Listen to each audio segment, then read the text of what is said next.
Nerdrotic.com.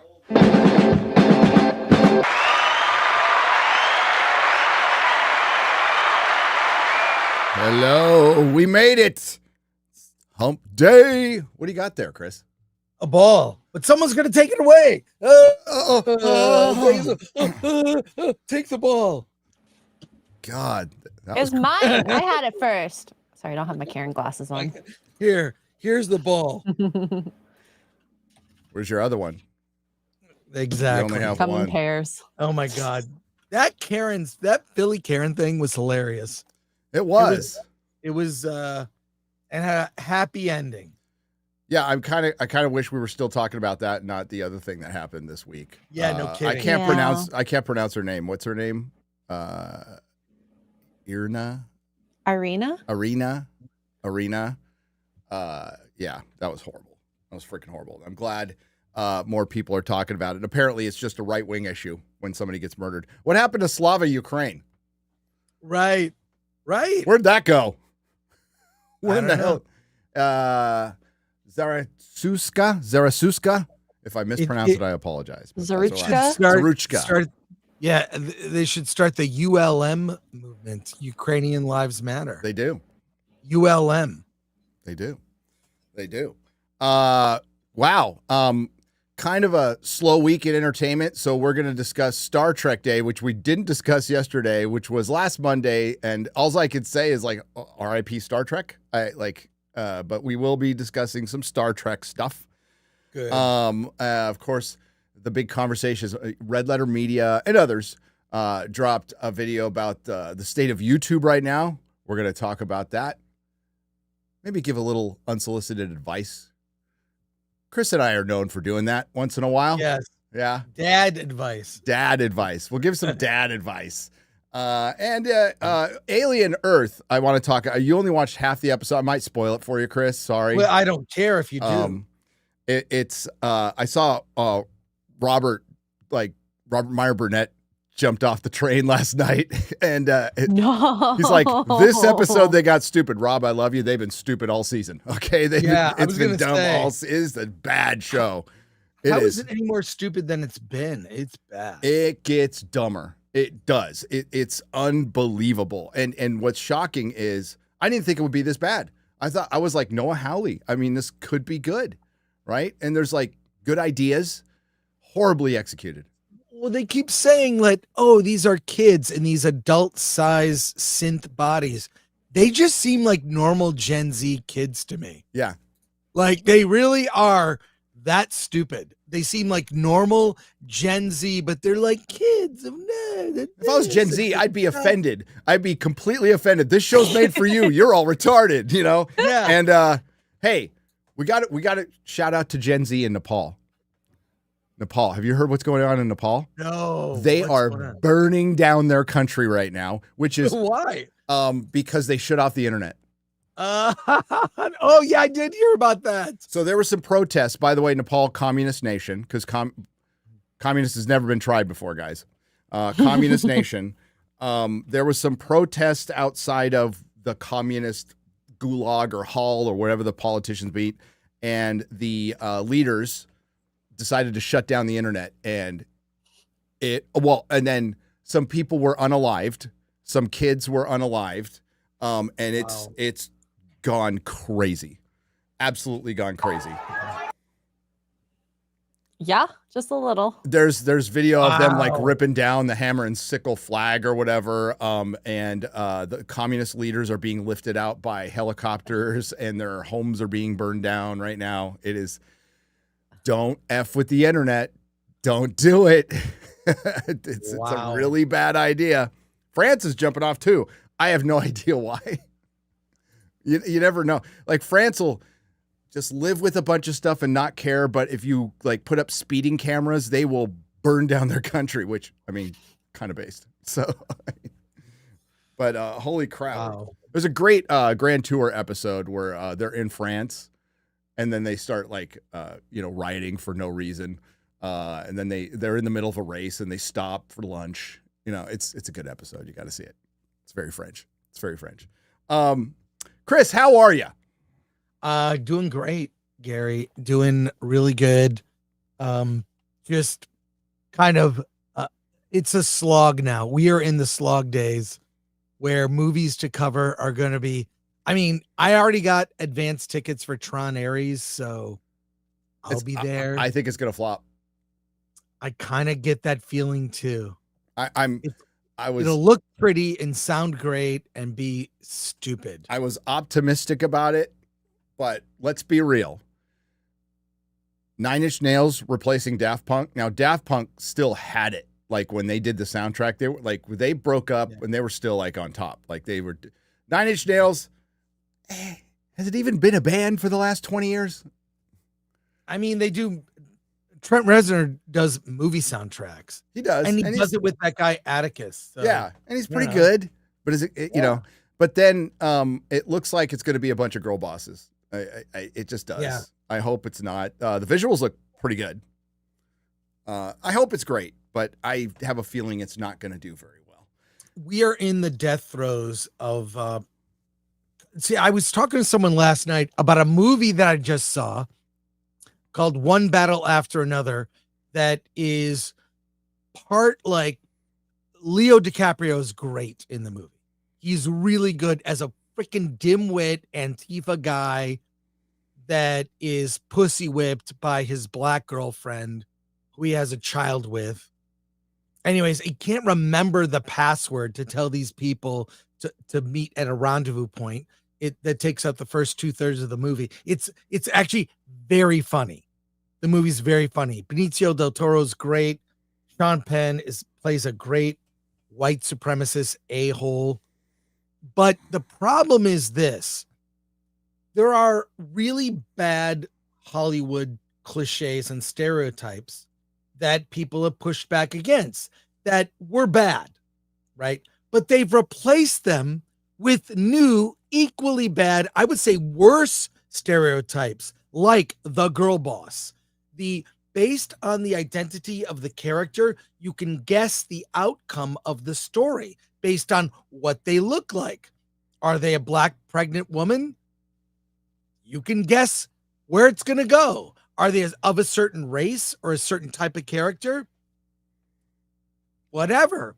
Are they a white dude who looks a certain way? He's the bad guy. They've got new bad stereotypes in movies that have replaced the old ones, but all these stereotypes suck. So I would just say PTA, Paul Thomas Anderson, his last film, Licorice Pizza, which I loved. Great music, romance. It was very heterosexual, funny, weird. It captured a certain era and a certain place in time. But this has gone full what he thinks Hollywood wants him to be, almost to make up for that movie. Does that make sense? Oh, absolutely. What he thinks Hollywood wants him to be. Not to mention that the protagonists in the film are like Antifa people that bomb ICE facilities to help release illegals. And they're the heroes of the film. Kind of bad timing, because I would say based on current political climate, most people would not be in favor of that. So that is that's also the backdrop to the film. It's not all about that. It's really more about Leo and his daughter. He wants his daughter back. So it's a father-daughter story. That part I connected with. The humor was great. The backdrop, this movie is going to bomb hard, and they're going to push it for awards. I have no idea. I think Hollywood will like it. The rest of the country is going to say F off with this kind of movie, especially now. The only thing I remember from the trailer is pronouns and a pregnant woman at a shooting range. Right. Well, the pronouns is played as a joke. Okay, it kind of looked that way. He's like the disconnected dad that's like, hey, I'm trying to connect with my daughter and be cool. They, them. He doesn't understand it. That's funny. I like that. But and Leo's phenomenal. Well, he in shouldn't the film. understand it. It shouldn't be played as him not understanding it. It should be played that it's stupid, but they're going to play it like he's dumb for not understanding it. But no, he's not dumb. He really wants his daughter to like him, and he's trying with her. But a lot of stuff that Gen Z does is, to be fair, pretty stupid. So he's, at least from where I sit. But does she go into Does she go into battle pregnant? Her mom does. Her mom goes in the. Yeah. Okay, so her mom's pregnant. Her mom's the pregnant woman. Yeah. And she goes in the battle pregnant. Correct. So there's that effing fetish, that weird fetish of pregnant women in battle is just one of the most bizarre Hollywood things I have witnessed in the last few years. What's funny is they did a Q&A after they the don't movie, even like babies. The whole cast was there. Leo, Benicio, Sean Penn, the cast. And I filmed the Q&A. I'll put it on my channel. But the actress said, I wouldn't have done all those things that my character did. Like, she didn't agree. Like, I would not do that as a mother. I wouldn't be shooting guns while I'm pregnant. Like, and the sound, I mean, you need to see it. It's the last gasp of woke to me. I had it earmarked as soon as I saw the pregnant woman in battle thing. I'm like, I gotta check this out because we can go down the line, and we have in previous videos, and you have too, Chris, of where it's come up in comic books. Obviously, it was an Avatar. Right. It's in a bunch of stuff. What was it? The Wheel of Time, where the pregnant woman's in armor, in pregnant armor. And it's like, what is up with this? I know you're trying to like show feminism. It's stupid. Yeah. It's almost like it's written by a bunch of gay men who've never been around pregnant women before. Well, that's like that Sex in the, oh my God. I hate watched, and just like that, didn't finish it, but watched some episodes with my girlfriend. Gotcha. I can't, I'm like, there's nothing to watch. We have to see something dumb. That show is like a gay man's view of what a woman is. Not a woman would never make choices like that, especially women at that age. But it's a gay man's fetish of this is how women act. It is colossally dumb. By the way, if they acted that way, you would understand why the dudes were gay.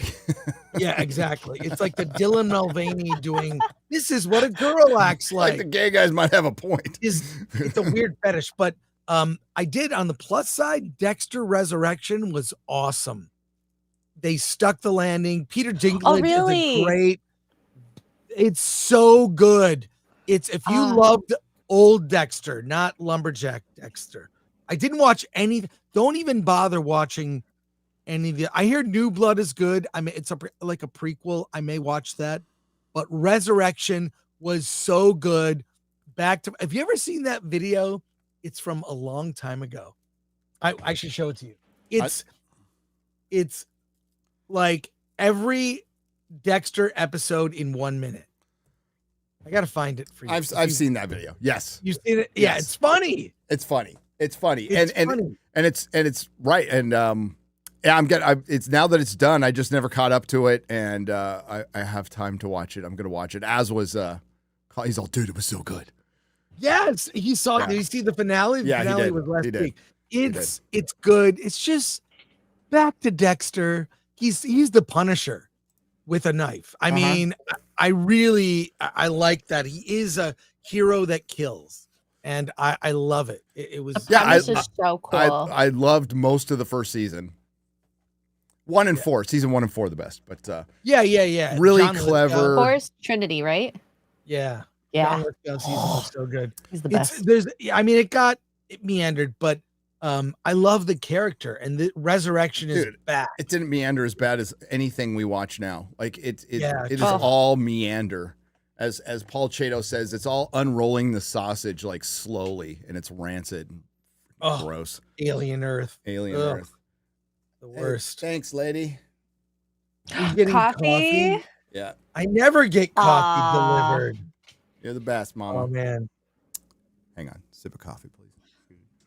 There you go. It's so good when it hits your lips. Geek Grind Coffee.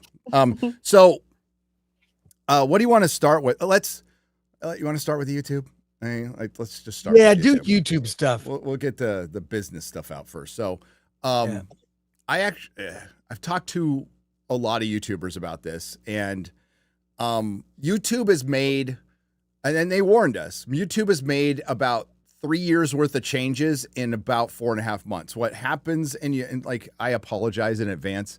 I completely agree with Red Letter Media. Is the reason I don't make videos on this and don't talk about it that like at all on streams is you guys don't want to hear this shit. You really don't. You really don't. This is YouTuber problems, but it is kind of affecting you in this way, and that's why I think this one's worth talking about. So every year, YouTube would make 1 or 2 changes to their algorithm, right? And it takes about a month to work out. They work out the kinks, patch comes up, then it's fine, right? You also have to count like things in our sphere. There's not a lot of movies coming out right now. Streaming shows kind of suck.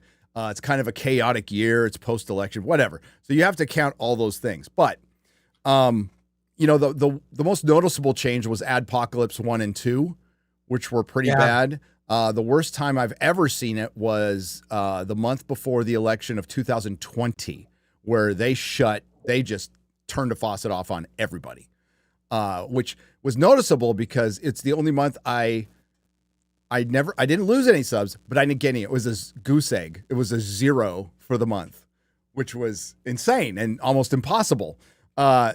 But, you know, like, they usually work things out, and I don't bitch about YouTube because they're the people I talk to are generally pretty nice, but we can't deny there are a bunch of leftists. We can't deny that a bunch of them had to take a day off after the election last year to regroup and meditate and whatever they had to do. So that's still there, too.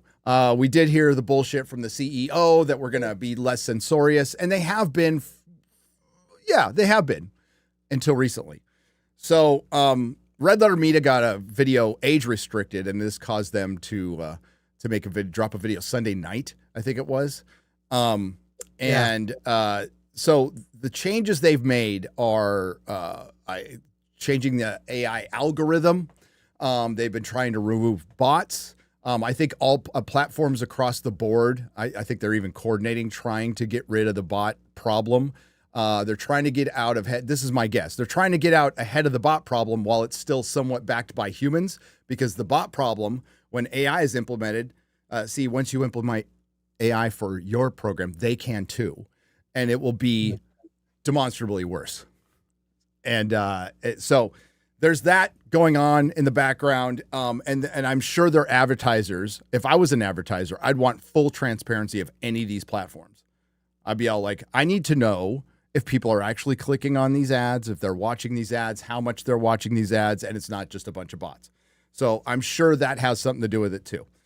I haven't talked to my partner manager yet, but it's definitely happened, and they could patch this and fix it in a month. That's usually the case. But you see a lot of people, when Red Letter Media makes a video, that's kind of you're kind of like, oh shit, wow. That'd be like Jeremy Johns making a video going, my YouTube is broken. Right. If the thing that bums me out about their video is they have to set everything up. Now, we never do We're this. not like the rest of the guys. Other people do it. We're not like we don't do this. Yeah. Just do it. You don't need to give the caveat that we never do it. That's why I find it's really annoying, even with their Superman review. Now we're going to separate ourselves by these people shitting on Superman as we also shit on Superman. Like, who cares? Just say what you think. Don't, if you align with people, maybe they don't want to be aligned with, it's fine. It doesn't matter. No one cares.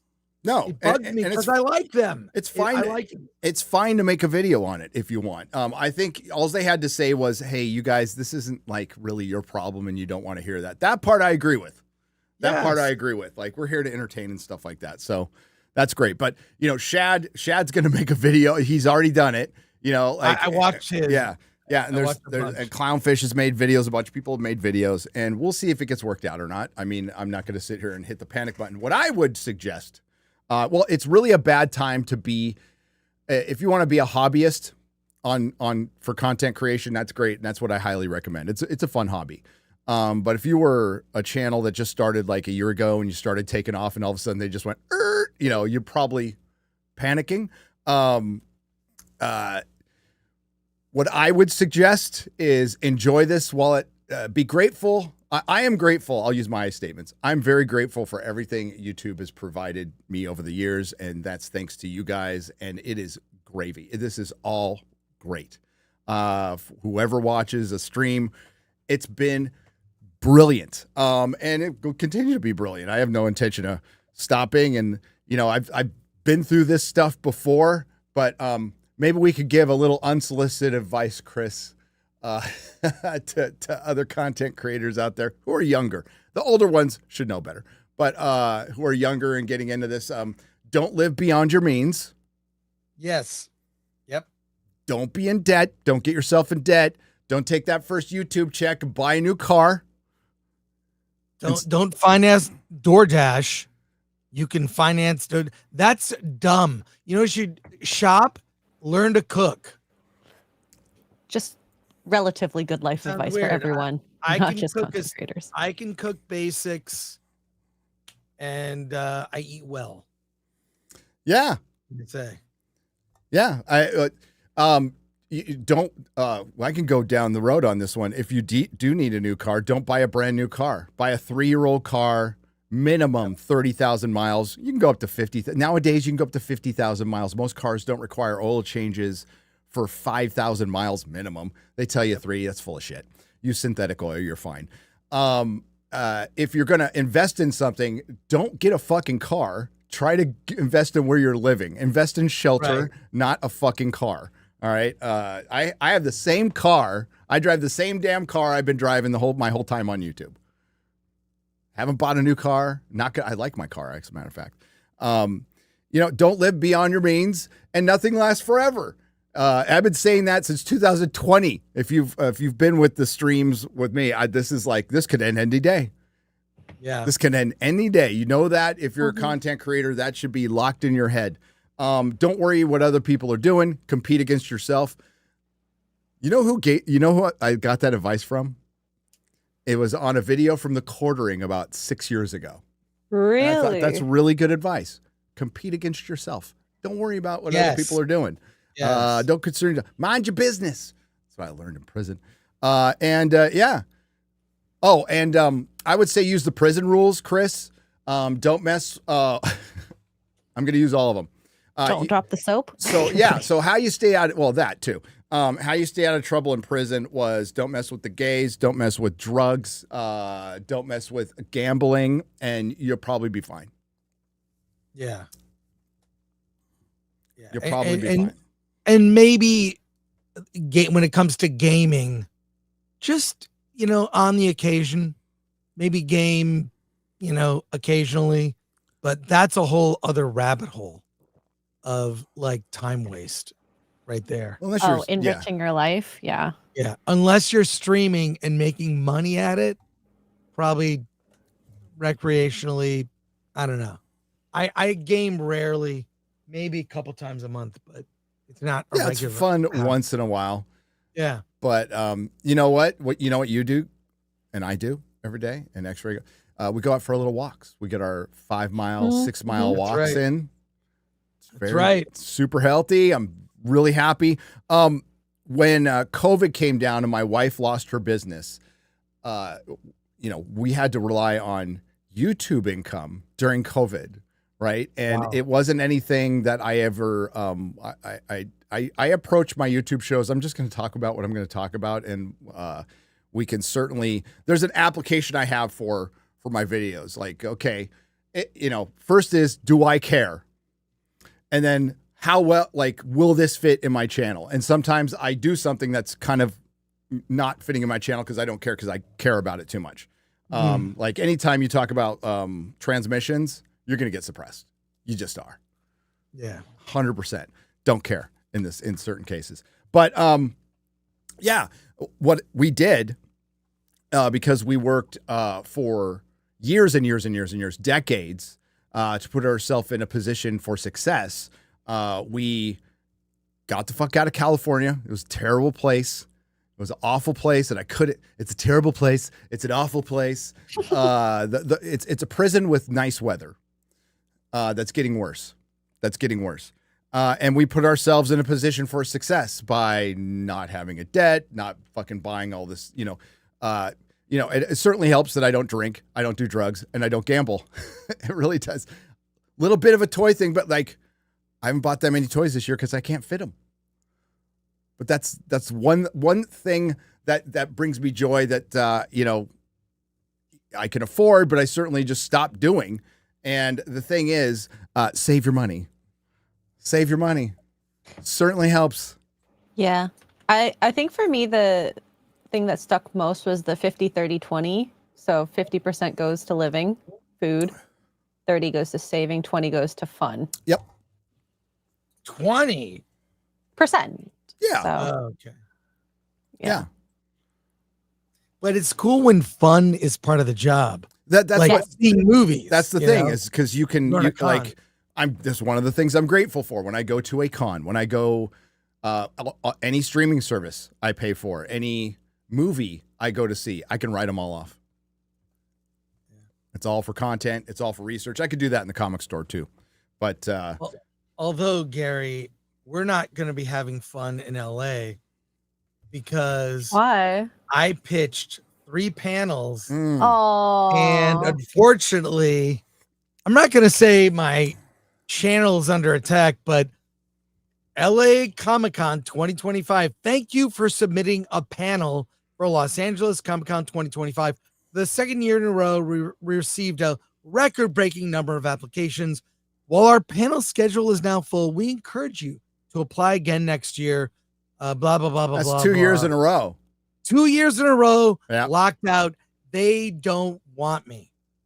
That's it. They just don't want. And by the way, the previous year, we packed panels. Our panel was standing room only. It was very diverse, which I guess, I don't know, do they like that or not?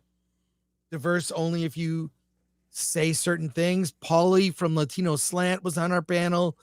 Dante James from Verbal Riot. We had You Wars haven't gotten a panel since we did our panel together. Yeah. Yeah. So we did that panel at LA Comic-Con in I don't know. It was like 2 years ago. 2 years ago, yeah. And it was like, this is great. Let's come back every year. And do panels. And maybe someone complain. And by the way, when we looked at the group of people at the panel, it was a very diverse audience, actually.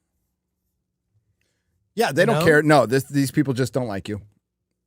And I even said, I said, are you sure? And I CC'd the woman who owns it. Didn't hear a thing. Okay. Crickets. So. No LA Comic-Con. So anyone asking, will I be at LA Comic-Con? No. Nope. But real quick, back to YouTube. We will see if it works itself out. Seeing bigger creators talk about it, I think, is the only thing we're going to get changed because something did happen. I can promise you what my partner manager is going to tell me. He's a nice guy, and he can only know so much anyway. Everything's fine. And that's what people's partner manager have already told them. But when you see, like, it's not just a sphere that this is affecting. It's affecting absolutely everybody. So, and it's affecting the up-and-coming creators probably the most. That would be probably the most, which really sucks. But we'll see. We'll keep you updated. I have a good relationship with my partner manager. He's a really cool dude and really does try to help and doesn't like upsell me on shit. Once I told him stop upselling me on stuff, he did. I just said, please stop. Can we talk about like the channel and stuff? And I don't obsessively go over my analytics like at all because knowing my nature, I would just get it would be a rabbit hole for me and I get all OCD on it and I'm just like, what happens and I kind of run YouTube by my gut feeling for the most part, and it's worked out for me just fine. And again, I'm thankful for all of you. We're fine, so we're good. But I definitely I've talked to, I don't want to say out loud who I've talked to, but like YouTubers, lots of big YouTubers, and most of it is just like, God, they're doing this a lot this year. What the fuck, and this year, weird things, like really weird things have happened. I'll give you an example. A YouTuber bigger than me put out a video, got 1 million views, lost subs. What? That's and it's 1 million views, and it's not like iDubbbz putting out a fucking cringe video that'll get 1 million views and just downvoted to hell. It was a video that this person put out, 1 million subs, had about a 97% like to dislike ratio. Lost subs. That's impossible. That's impossible. It's utterly impossible. So yeah, weird stuff going on. And it's really inconsistent. And I think Shad talked about it in his video. It's kind of up and down all over the place. And that's probably some new algorithm trying to figure itself out. There's the restricted mode thing. I don't know if that's a thing. I went in incognito mode to check out my channel, and it's fine. So it wasn't automatically turned on. It may be automatically turned on for some people. When you turn restricted mode on my channel, I think I lose my Superman review for some reason, which did well. Wow. Which did well. So it makes no sense. And 6 months of Friday Night Tights. Whoa. Not surprised there. So I'm surprised any episode. Dude, the only new one was D. Kane. Everything else, it was 6. And you know who the last one was? Gundam. Gundam of all people. So just when I saw that, I'm like, Must have been a really tame episode. The thing is, though, they're all like, well, not all. A couple of them are age restricted, but they're all fine. They're all green and they're all fine. We're testing a video right now. We're doing a supercut, and it's so it's a supercut is our compilations, and we try to I put new work into it and kind of make it a thesis, right? Of like, hey, this is what I was talking about for 2 years, and it could be a review or whatever. You'll find out what it is tomorrow, I think. So Garrett's testing it, and he's uploading it, and it's getting hit for copyright claim on music. So I go to the original video, fine. And Garrett's response was the best. It's different year, different bots. And you're right. So yeah, it's crazy right now. And if anything changes, I'll let you know. It's probably the last time I talk about it. But yeah, there's definitely something going on. And that's why it's always good. There's some lyrics from the Doors, Chris. Words to live by. The future's uncertain and the end is always near. Live life to the fullest, baby. Yeah. I'll drink to that. But not here, baby. Not here. So that sucks that you got stonewalled from the con. It is what it is. First of all, I'm grateful that I would do 3-4 panels in the past.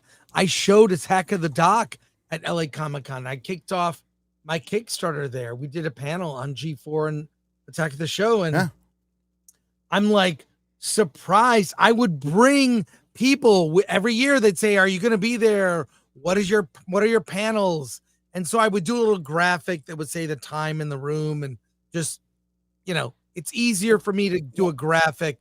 Meet me there. We'll hang out. And I like to be completely shut out. I mean, I get like Comic-Con in San Diego, I get 1 panel, but every year I would get a guaranteed 3 panels, and I was busy. So 1 is fine. I don't mind. I think, and have all the diversity you want. Have the They do. They still have they have diversity driven DEI panels. They'll have one this year. 4 people will show up. Right. I remember back in the day when your boy Zach was Zach. He was at Comic-Con and I was there too, and we'd emailed twice. This is 2017. There was a panel called Diversity in Comics. And I'm like, dude, you got to go to that panel. He didn't respond. That's fine. He probably thought I was some crazy person. But I guess he thinks that now. But I don't care. So I went to this Diversity in Comics panel, and I think the publisher was called Lion something. I can't even remember now. It's been so long. Yeah. But the publisher came out and said straight up in front of everybody, if you're not a black person writing black stories or an Asian person writing Asian stories, it's a hard pass. I'm not going to hire you. Out loud. And then people went, oh yeah. It's like, that is against the law, you dumb bitch. You know, and I was like, and that's what and there was like 20 people in there. But yeah, it's all activists, and it's all the like usual suspect activists and how they look. Still not as bad as the fucking Antifa panel that Garrett and I went to at New York Comic Con. What? You didn't know about this? No. Garrett might still have video of it, where they did land acknowledgments and all this other stupid shit. It was unbelievable. So they had it was basically fighting fascism in comic books, and it was an Antifa panel. And they were arguing over identity, and Garrett's got some video, or had some video of it. He was going to do it for Crowder, and Crowder didn't want to go ahead with it. Wow. Yeah, it was nuts. And that was 2019. So that was right before COVID. Before COVID. I think we've reached a point where people are tired of this shit. We're tired of all this. And it was weird. It struck me like, I don't know, I turned on Hulu or HBO Max, and there's some new documentary series on incels. They're really trying to make white people scary. I'm being like, no, it's like, it's clearly an agenda. Dude, they've been doing this for years. They need white people to be Nazis. They need them to be the enemy. They need it badly because they've been building up this fucking narrative for years, and it turns out it's wrong. And it turns out that the real villain is on the left, like it always has been. The real authoritarians are on the fucking left. They're the ones trying to be censorious. Macron, after watching what happened in Nepal, Macron was considering turning off the internet to stop the protests because they're blocking freeways and setting shit on fire. And believe me, it'll probably end the same way if they do that. So these are the authoritarians. The left just arrested a comedian in a fucking airport for jokes on Twitter, for posts on Twitter, and made a big show of it. And it was dictated to the Metropolitan Police by some politician. And, I don't know how suing the government goes in the UK. It usually doesn't go well here. You're wasting your time. But it's crazy what's going on. So they've always thought there was a Nazi around the corner, and it's their version of the Satanic Panic. And it always has been.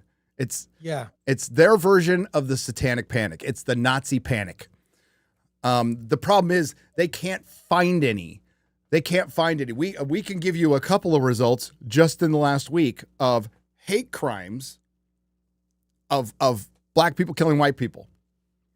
What you can't find an example of is a group or an organization that is actively running around the streets trying to take out POCs. You can't find. And a lot of the times we've seen swastikas painted somewhere, or some fucking retard NASCAR driver thinks he sees a noose when it's just a loop to pull down your fucking, they're looking for shit. They're making up shit to push their fucking narrative. Yeah. Are there white supremacists? Of course. Like 10. There's like, what are they going to do? Right. They're powerless. I heard our good friend Adrian Curry on her stream this morning talking about the Aryan Brotherhood. They're on prison. That's a prison gang. Yeah. They're not getting out. They're not going to do much in prison either. They're fucking outnumbered. So, but they're there.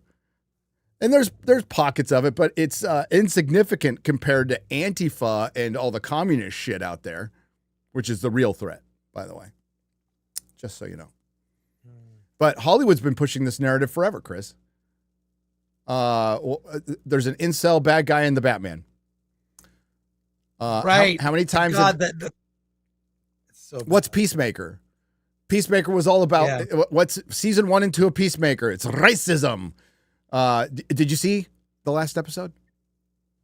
No, I really don't like that show. It's not good. I don't understand why people like it. Well, it turns out that other dimension is just, it looks like it's only white people. And it looks like the reason his dad is happy and loves him is because it's a dimension of only white people. Yeah. We'll see. You pointed that out, but I wonder if they will get into that. Find out tomorrow. Maybe. God, I hope not. Because it would be funny. It'd be funny as hell. It'd be funny as hell. You want to pull up that Star Trek stuff, Chris? Oh, yeah. You're going to love it, Gary. You're going to love it. Okay. I have a playlist of, I just save random weird stuff about Star Trek. So let me bring up one video. This is, okay. I got it. What the? Dang it. What's the matter?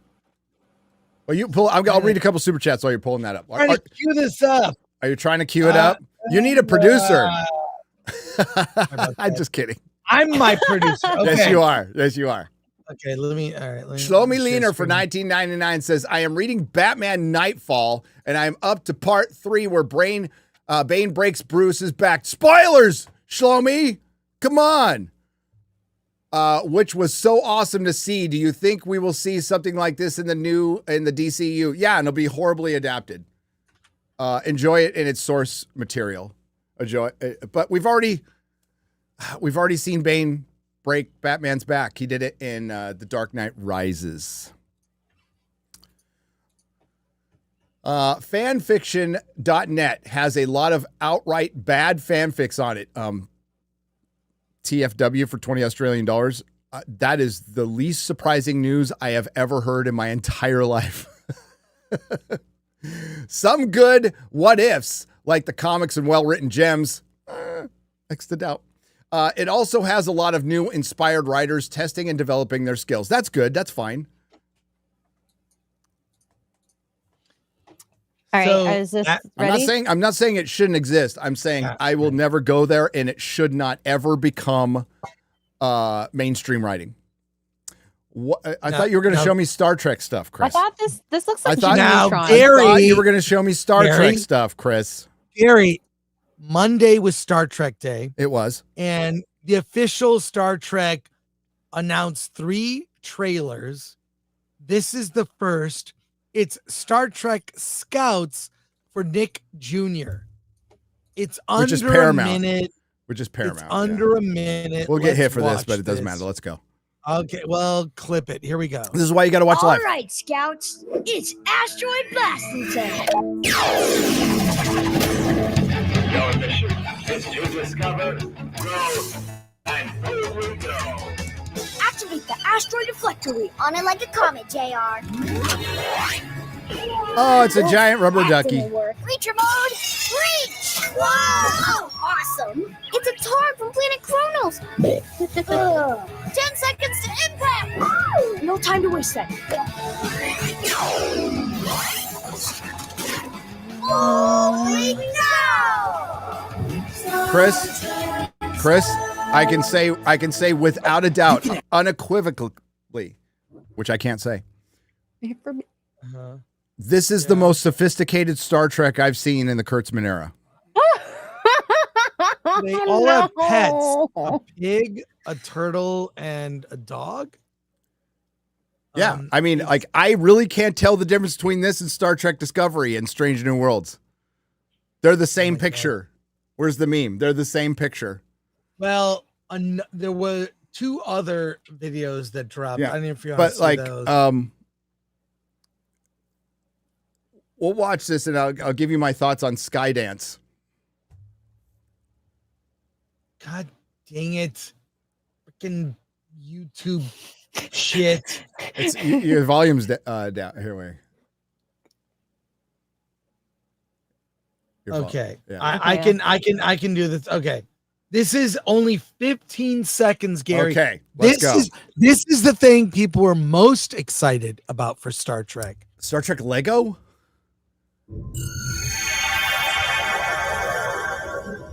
Okay, cool. I like Lego.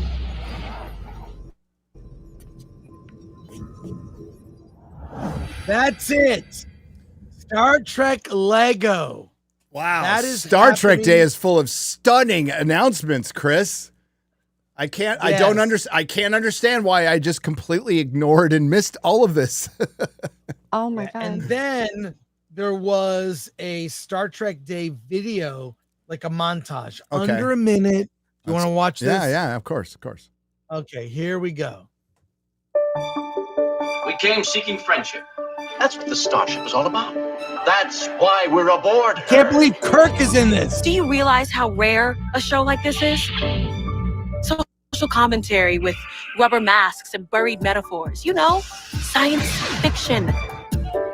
You know, science fiction. This is fucking terrible. We get to reach for the stars. We get to reach for the best in ourselves. Are we going to do it together? We get to reach for each other. For each other? We're the crew of the USS Enterprise. But more than that, we're your family. Wherever you go, we go. Oh wow! They put in the show they shit canned for Star Trek Academy. Oh my god. Anyways, that we got those are the 3 videos they dropped for Star Trek Day. A kids show on Nick, a Lego Star Trek game they announced, and a montage of fans at cons. It's dead, Jim. It's dead. It's really dead. It's really dead. Any It's hope? really dead. Well, I guess the hopes of fans, I guess the best we could hope for is Skydance comes in. Nepo Baby, who runs Skydance. I know Robert likes him. I guess he knows him.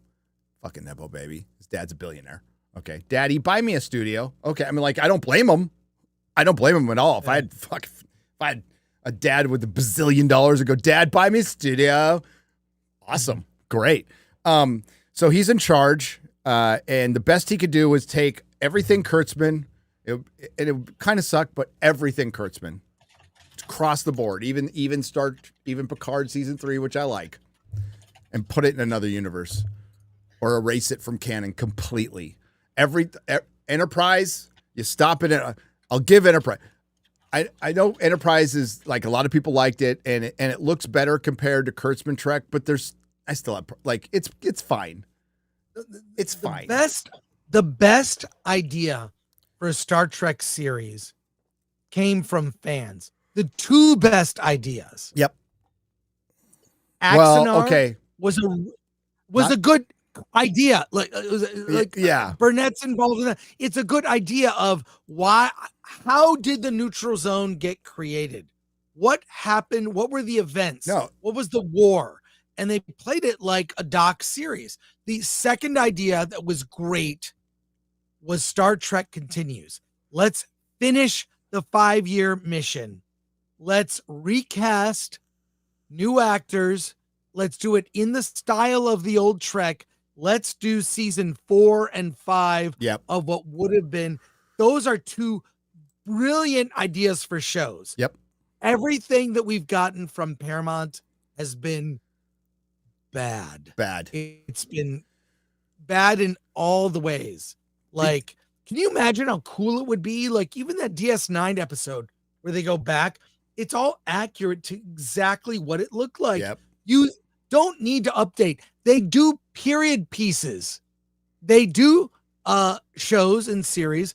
They're period pieces in the 1900s, 1800s. Why not do a period piece of the original series?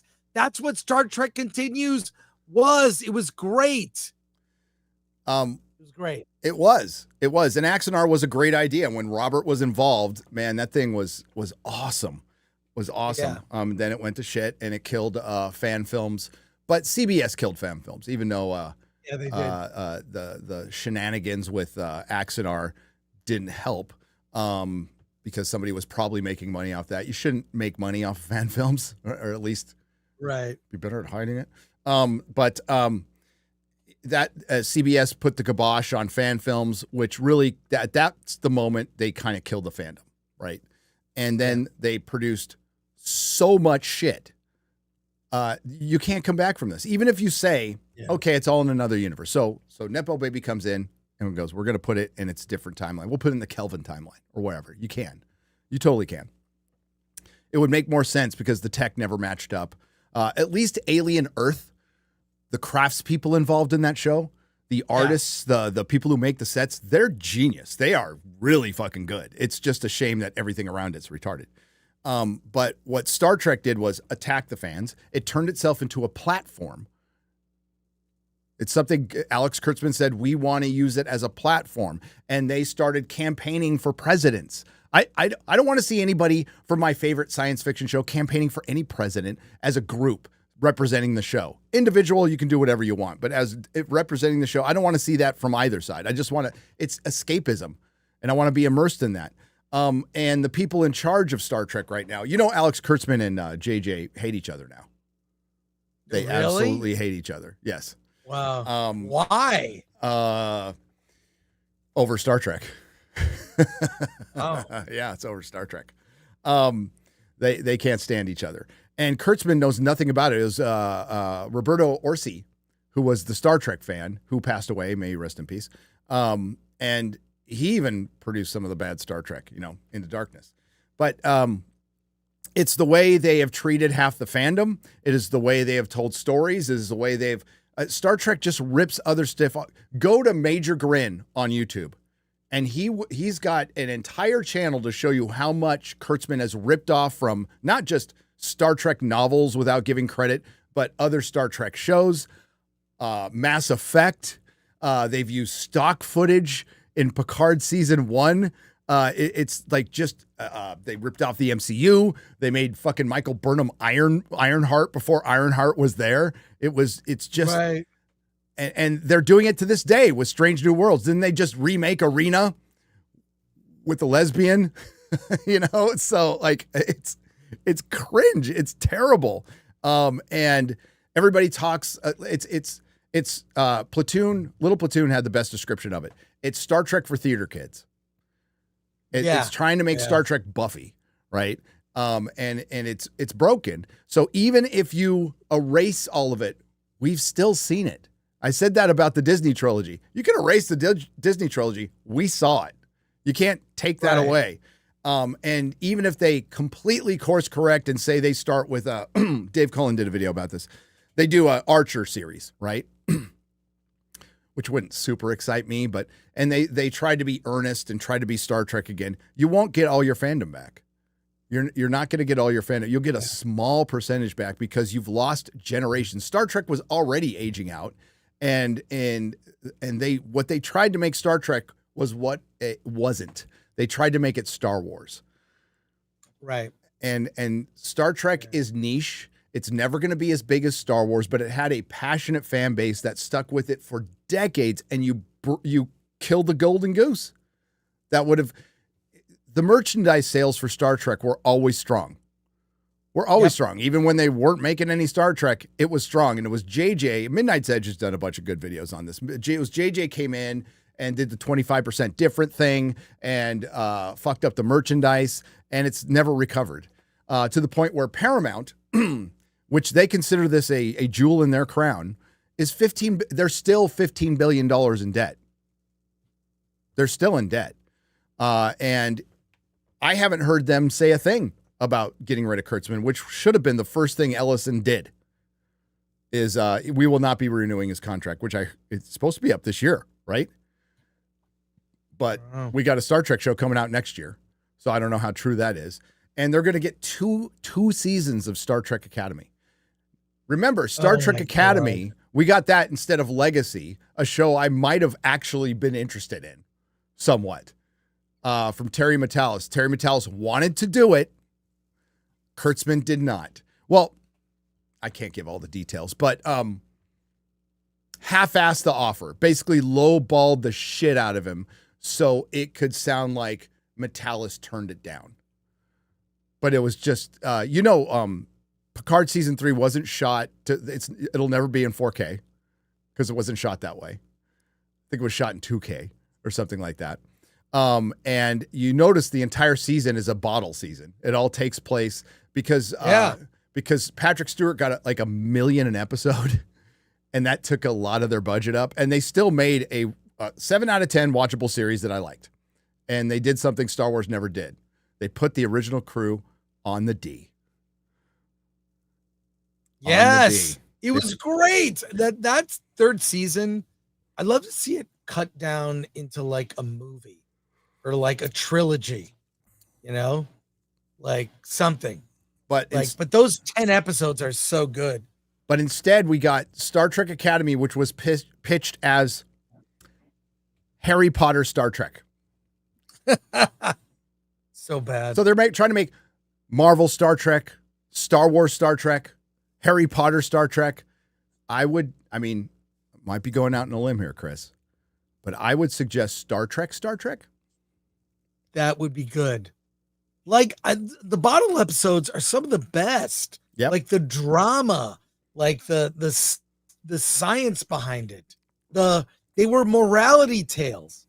It was partially a Western, wagon train to the stars. Yeah. Get back to the core. Like in the way that Dexter Resurrection gets back to what that show is, a vengeful serial killer that only kills people who really deserve it. Dexter is the Punisher with a knife, right? That's what it is. Get back to the basics of what made the show so popular, and they can't seem to do it. No. All the Star Trek Scouts, the Lego Star Trek, although the Lego games are kind of fun, the Star Wars ones or whatever. Batman, I played Batman and Star Wars in Lego. They're fun. That's your announcement on Star Trek. Dude, I what do you think? Like, pathetic. Their 60th anniversary is coming up, and how are they selling? Is a movie coming out? Are we going to get Star Trek? Like, it's not leading up to anything. Best anniversary of a show ever was Doctor Who for the 50th. They knocked that thing out of the park. That was a banger. They built up for it for a year. They did the 5 Doctors special, which was really fun. They did some shorts bringing back Paul McGann. Unfortunately, Christopher Eccleston wouldn't come back, which would have made it hit harder. But John Hurt was great as the War Doctor. Tom Baker's cameo was, dude, I still get goosebumps thinking about it. That was so good. And the way it ended was kind of a perfect ending for Doctor Who. I love Capaldi and stuff, but if you just ended it right there, where like I'm going to find Gallifrey, boom. It was so good. Star Wars has it. Oh shit. So next year is Star Trek 60th, and then the following year is Star Wars 50th. And they're not going to do anything. They're not, re-release they're going to re-release Star Wars, but not the theatrical version. But not I will say theatrical this: version. you could black pill on all this stuff, but let me just say, Gary, I just got a press release. Okay. There's light at the end of the tunnel. It's a straight white line. And I'll say it leads to this. We've seen Cocaine Bear. Cocaine Shark also exists. And now a new series. Cocaine from Godzilla? From Mark Wahlberg's Unrealistic Ideas, Cocaine Quarterback. Well, that dude is coming to Prime Video. Oh my God. Original series, September 25th, Cocaine Quarterback. I don't know what it is. That cannot be real. What is that poster? Is terrible. Like real parody. Look, it looks like AI. I got the email, Gary. This is real. Oh, okay. You know what? This is better than Dick Toes, okay? Dick Toes. I don't know about that. Dick Toes. It's hard to top that. But Cocaine Quarterback is a real show. This will be better than Kurtzman Trek. This will be better than Kurtzman Trek. It'll be better. It'll be better than the Savant. That looks like such a bad. What Cocaine Quarterback? Dude, Cocaine Quarterback could be any quarterback in the fucking league right now. Okay. And it was definitely every quarterback in the 70s. Every single one. Terry Bradshaw. Everybody. Yeah. Maybe not. Dan Fouts never did cocaine. Anyways, Anyway, so don't anyways, black pill. If Star Trek is bad, we've got cocaine well, quarter. you can't help, So you can't blame the there we fans go. for blackpilling because they earned it. Like the reason the fans have been speaking up, Chris, is because they didn't want to blackpill it. They cared more about the legacy of Star Trek and Star Wars and Doctor Who than the people who own them and paid billions of dollars and wanted to make money. And all of that criticism that they were conflating with the toxic fans, there was a lot of really legit criticism with some really fucking good ideas. Dude, Mike from Red Letter Media always comes up with good ideas. Robert Meyer Burnett always comes up with better ideas for Star Trek. These are two people you should be talking to about Star Trek if you actually want it to exist still and want people to like it. Fans will forgive if you, for one, show them respect and give them good stories. They will forgive, but there's a tipping point. And when you lose generations, they were chasing the dragon of like, we need to get younger kids. You know, you do, but you can't sacrifice your older fans too, who help shepherd these people in. Yes. You can't alienate them. I mean, we've said this over and over again, and they still don't get it. And this is why the Philly Karen resonates. Let me tell you why. Part of it. It relates to this. I'm going to tie baseball in, maybe not every news story, but look, it's about passing down your love of something to your kids. One of the best things ever was to rewatch movies like old Disney classics, even the first Alien movie I watched with my daughter who loved horror. She loved horror as a teen. I'm like, I'm going to show you this movie. I get to experience it again through her eyes, pass on the love of that franchise, and she gets to become a fan. It's baseball. Why was that dad there with his kids and it was his son's birthday? To pass on his love of the game to his kid. That's why there are so many videos of guys catching balls and handing them to kids. They get that memory. I don't need a ball. Another ball. James Woods shared that video last night of 2 minutes of people catching balls and catching baseball and handing them off to kids, or other kids handing them off to other kids.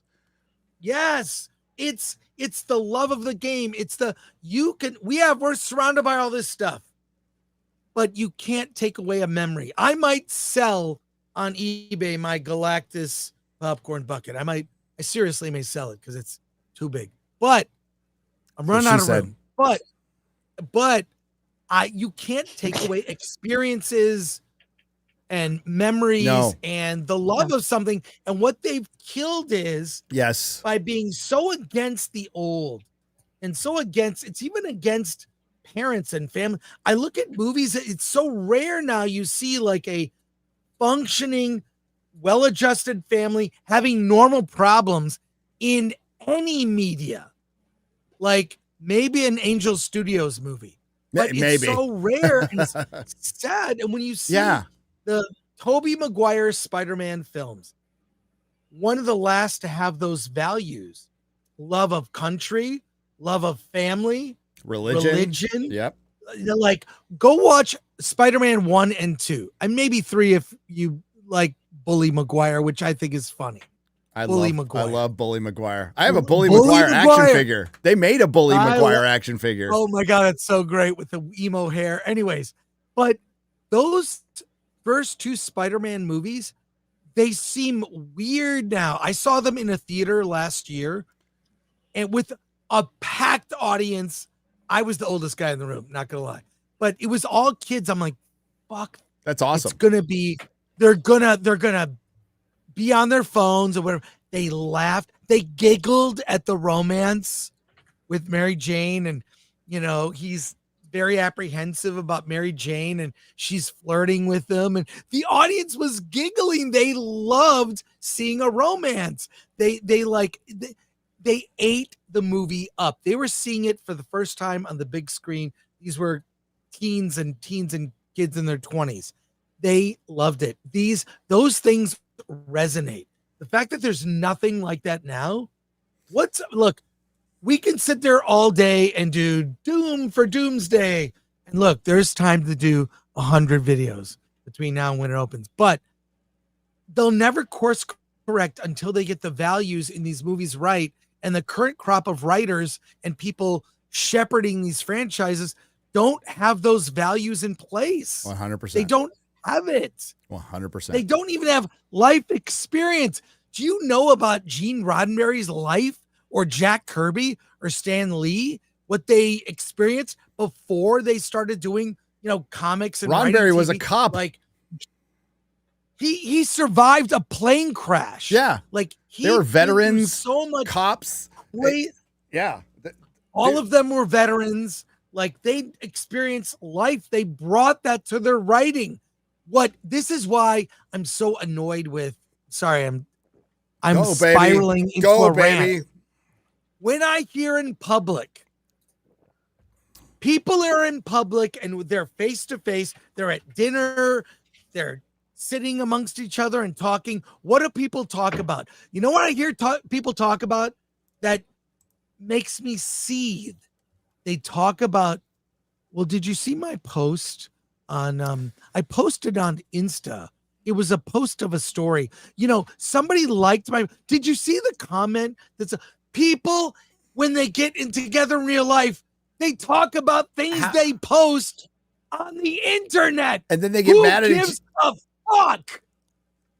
And Who gives a fuck? They get mad at each other if they don't. Sorry to interrupt. That was good. You're so right. And then like, you didn't see my post. It's like, of course I didn't see your fucking post. Did you like my post? Yeah. I post and ghost. I want to be done. I don't want to deal with social media. And I'll go through, I'll like all the posts and not even look at them. I like the comments. Okay, like, and I'm out. But I totally get that though, because I'd rather hear the stories from you directly than stalk you. Sorry. Just exactly. But like what I'm saying is people not only are people too much perpetually online, when they get together in person, they talk about what's online. You're fucking lame if you do that. You're fucking lame. And you suck and you need to do something. I'm not going to say touch grass because touching grass is fucking boring to me. Unless you're mowing it. Wait, okay. Okay. I'm not a nature guy. You're an endorsement. You're an endorsement. I'm an endorsement. I like to, people go hiking. I don't like to hike in nature. I'm an urban hiker. I think I hike through neighborhoods. Yeah, I think one of the cities. The one thing I notice at meetups and the great people in the chat is they have really fulfilled lives. They aren't online all the time. Great cross section of professionals, and it's normal people. Normal people, and it's great. I'm saying stop having conversations about what you posted on the internet in real life. It's boring. It's boring as hell. And I don't know. I got to think of a way to live in the moment. Call my friends out whenever they do it. Like, I'm sure I do it too. But I mean, like when the Make Marvel mail again, well, that affected my real life. Oddly, they tried to cancel me. Rachel Leishman tried to go after me in a hit piece. Yep. On the Mary Sue. Now she's a member of the CCA. I'm sure I'll see her. I might meet her face to face. Does she take up? I wonder what I should. Does she take up 2 memberships? She's wider than she is tall. I have no idea. I would never insult her physically, but I will. She should try out for offensive lineman for the Rams. I mean, she's a little short, but. Well, that's a good thing. We need a lot. Hey, Rachel, I'm still waiting for you to show me that Doctor Who collection you have, you big Doctor Who fan that told me to get out of the fandom. I just want to meet her and have her realize who I am. I would be honest with her and say, why did you do that? Why did you not just Google search me? You could have gotten some facts, and feel free to criticize what I said. Hey, I don't believe blah, blah, blah. I don't mind discussing ideas. I'll be honest with her too. Mix in a salad, you'll live longer. That was meant to harm my career. Yes, it was. So fuck her. Well, we can give good advice. We can, maybe a keto diet. Yeah. Maybe she should go on a walk 5 miles a day, and stop posting like a retard. and maybe not have such a close relationship with your refrigerator. That's all. Yeah, all I'll This say is all good advice. Is I have just noticed this more and more. Groups of friends get together and they talk about what I try to just steer the conversation. I don't say anything. I'm just like, whatever, movies or this happened or whatever. Funny story about something. Just notice when you do it and maybe do it less. That's all. Right. And back to Rachel, because I love talking about Rachel Leishman. She loves talking about us. She's what's wrong with fandom. They'll always write the articles that we're the ones that are wrong fandom. It's like, listen, girl, I hate to pull this card, but I've been here longer than you. I've been around longer than you, and this is the way fandom's always been. It was your little activist. You know what? Rachel probably really did like comics at some point.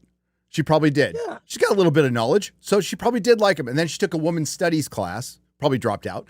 And that because her mind is so, malleable that it ruined it. And now that's what happens to a lot of fans who go to college and they take all these studies classes and they go, oh my God, I can't love the things I love anymore. So I need to change it. Instead of, I love new fans. The one thing nerds have always been, we get a lot of shit, is welcoming. We absolutely yes. I've told this story before. You bring up something anime, we're going to get 50 anime suggestions in the chat. That's people wanting to share what they love. It's great. Yes. Same thing happened in my store. And if you come in curious going, I'm new to this, but I really want to get into it because it looks fun, man, you're going to make friends. You're going to get great suggestions. You'll get flooded with them because because they're welcoming. It's like, hey, I saw this really good story. I want to share it with you. And at the heart, that's great. That was the heart of fandom. It got ruined when activists like Rachel Leishman came in and said, oh, that thing you loved, it's racist and sexist. Tolkien, racist and sexist. He's a pathway to the right. Fuck off. You are not welcome. Yeah. You are not welcome. Go away. Yeah. You can always tell when someone gets all their ideas from academia. They're bad ideas. And those type of people can never create. Fake geek They're incapable of creating. Well, the activists? Fake geek girls. Fake geek girls. Fake geek girls. That's enough on Rachel. Yeah. Mary Sue, I'm sure it's doing fine. Yeah, sure. Here, read a super chat. I want to show you my Bully Maguire action figure. Let's see it. All right, let's read it. It's Metacom. NDI for $5 says, Chris Gore, how could you block Stephanie? Oh, yeah, that's right. So I didn't block her. It was the Film Thread account. I didn't do it. Only a few people have access. It had to be an accident. And I went to the X Film Thread account. Oh, you blocked Steph. I did the block. Why did we open with that? I did not. What's wrong with you? You SJW. Not. I did not do it. I did not. Justice for Steph. It was the Film Threat X account. I went to it and it's like me, Alan, and like two other people have access to it. It had to be an accident. She might have said something snarky. We never block. I usually mute. It's rare that I'll block. I don't block someone's anybody, but I accidentally blocked Mahler because I was listening to Y-Files when I was sleeping, and I guess I rolled over on my phone. Oh, I remember that. Yeah, and the last person I messaged was fucking Mahler, and I'm like, oh fuck, I blocked Mahler. What the hell? No, I've done that too. Yeah. I've it's so weird. I'll do something on my phone, and suddenly, I hit something I shouldn't. I think the phones and all these apps, they do it on purpose. Maybe they move around certain things so you accidentally engage with a thing. And so Steph is unblocked. Steph is unblocked. Yes, she was never blocked. It was always whatever. So. All right, here we go. Oh, wait, let me make it bigger. That's what she said. Bully Maguire. Bully Maguire.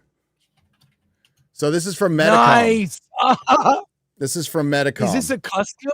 No. Metacom did 1/6 scales before Hot Toys. So they were licensed. Metacom, they do more, they did some movie stuff, but they do comic 1/6 scales, and it's like a cheaper form of figure, but quite frankly, I like them a little more because they're more comic accurate. Like the Wolverine one with the claws is fucking great, and their Magneto is great. They did a Blade that was great, but they did Spider-Man 3, and they did a Bully Maguire, which nobody bought except for me. This is left over from the store. This sat on the shelf. Nobody fucking bought it. I'm like, I'll take it home. Fuck it. Nice. And here it stays. So they actually made one. And they're cheaper than Hot Toys. I bet you can find a Bully Maguire. Let's see. $100? Maybe more. Maybe it's a little more nowadays. Let's see. You can't say Bully Maguire. 1/6. Read a super chat real quick. This is just more of the same. Razorburn for 2 says Film Threat X banned Steph. Look into it, ? Which we did. Drunk Engineer for 10 says Frank Gore anti-Mexican prejudice confirmed. #unblock my nerdy home. #justice. Y'all I didn't even know. I feel so terrible. Let's see. Chris, any advanced screenings for Marvel Zombies from Eddie Brock for €249? Yeah. Did you get any? I have all the episodes. Nice. You do? When did you get them? Zombies. When did you get them? This week. So this week. I have. When's it come out? I can watch them. What's the release date? Next Wednesday? Is it next Wednesday? Yeah. I think the only thing interesting about that show is it's indicative of what it really paints a perfect picture of what Marvel is right now. A bunch of Phase 4 and 5 characters fighting the dead versions of Phase 1 through 3 characters. The zombie franchise. So it's 4 episodes. I have all of them. That's it? We'll do. Yeah. That's short. Read the comic. It's much more fun. It's by Robert Kirkman. There's a trade out there. So right now you can get an unopened Medicom real action figure Peter Parker Spider-Man 3 for $96. You can get a Bully Maguire for $96. They should just call it Bully Maguire. Bully Maguire. Bully Maguire. The memes are so good. Yep. The memes are the best. They are the best. But earlier you were talking, Chris, and God, you and I should probably just like dedicate a show to like breaking down how grim things are going to be until, Avatar is going to be an anomaly. Wicked will do well. Maybe Zootopia 2, but that's 3 movies for the next 6 months, maybe 7. Like May is really not until things start till next year. So they said survive until 25, and like even Mortal Kombat 2 got pushed off to March of next year. And I'm wondering that looked good. It did. I was actually interested in seeing it. And I think the studios are just kicking the can down the road going, we're going to write this year off as a loss. What gets talked about, Superman, Superman made $125 million, according to knowledgeable individuals that people are absolutely running with. And it's not even the studio discounted the numbers, but I digress. It's down about 20% from last year. But what they're not talking about is the last real year of releases was 2019, and they made domestically over $4 billion, but adjusted for inflation, because that's now long enough where you can adjust for inflation. It's closer to 4.5, 5. So they're off. They're way off. More importantly, which I love that you champion this too, my friend, ticket sales. Which they stopped reporting, but you can still estimate it based on average ticket price divided by that total number, down 40%. So we're going, half the audience is gone since 2019. Forbes just came out with an article. 60% of the audience is gone since 2019. Shit, since 2022 or 23. I don't know if you can find that Forbes article. It's from a couple of days ago. It's got a graph. I think we should show it. What was it called again? Here, maybe I can find it. Oh, Marvel. And it was a box office analyst. There it is right there. You see it? X-Ray Girl? The Disney? Okay, 1 second. No, right here. I'll just put it in Oh, thank you. private chat.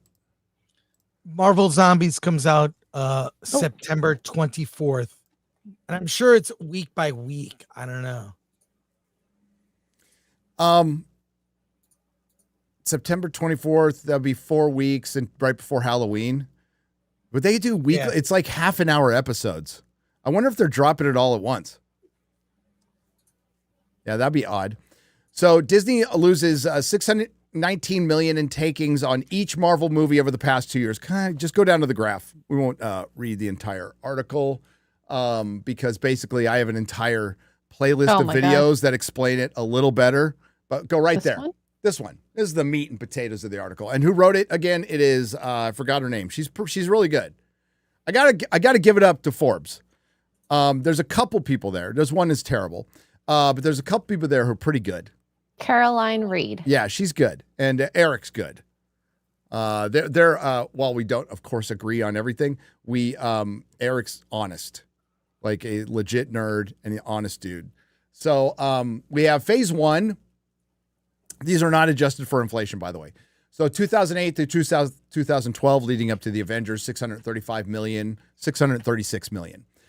Phase 2, 2013 to 2015, going from Iron Man 3 to Ant-Man, also featured the much maligned but way better than most everything in 4 and 5, Thor: Dark World. I watched it in 3D the other day, Chris, and I was like, it wasn't that bad. And I didn't think it was that bad at the time. Phase 3, so phase 2. $878,743,000. Again, not adjusted for inflation. Phase 3, $1.23 billion. Wow. And insane. Because that included Endgame and Infinity War and of course Captain Marvel, which made am I reading these wrong? 850 million. Yeah. So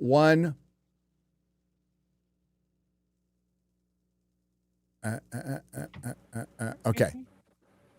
I'm just making sure I'm probably getting my math wrong on this, but no, it's $1,229,224,925. So this scroll up a little bit. Average box office per movie. Okay, so go down. Phase 4. We're at 815 million. Phase 5. And this is again, go scroll up to that X-ray girl. Ugh. Average box office per movie. Scroll back down. 610 million. 610 million. So that's under this is average price. This is under phase 1, not adjusted for inflation. If you go to phase 3, I mean, that's almost that's half. They've lost half their audience. Shocking.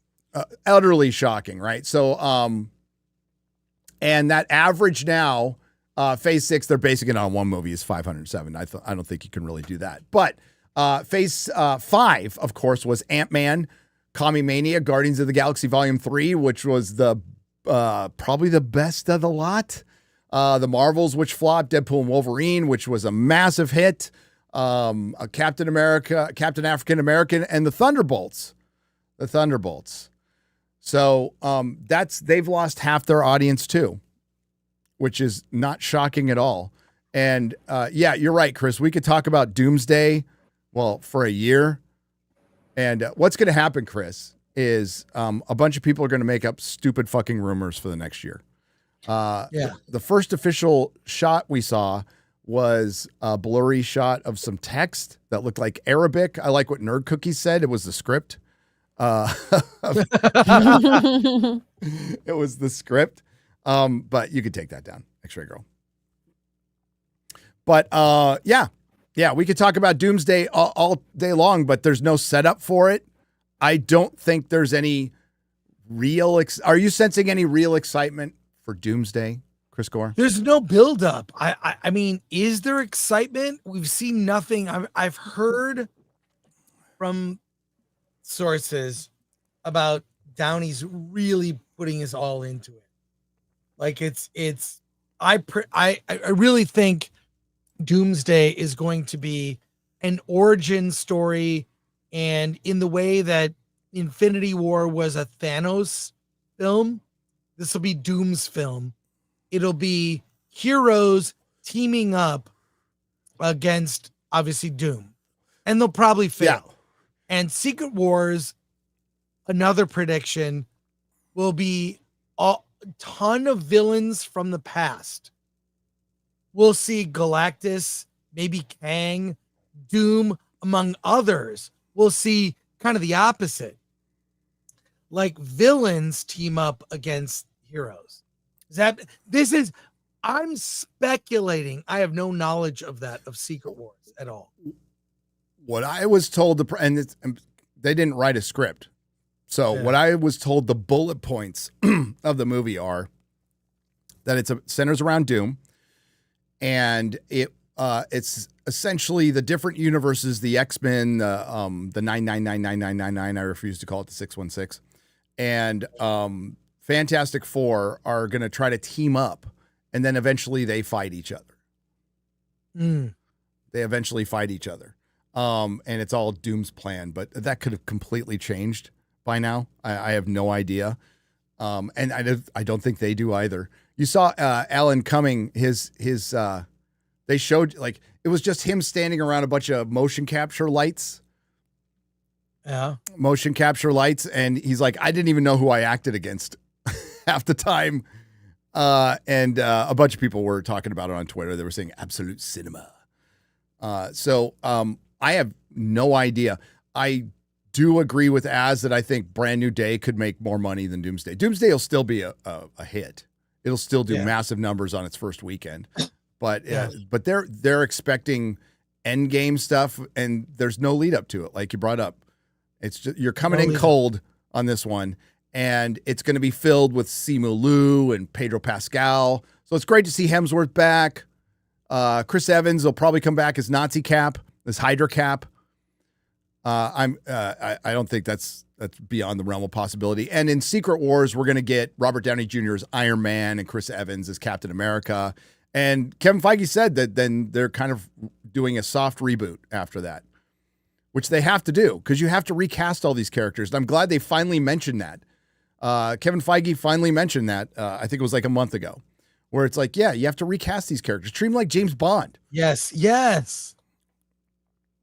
I mean, how many people have played Bond or Batman for that matter? Yeah. Or Superman? Like, just, it's the characters. They should have done that after Endgame. You know, just go do X-Men and FF for 5 years, then recast and bring a new Avengers. Yeah.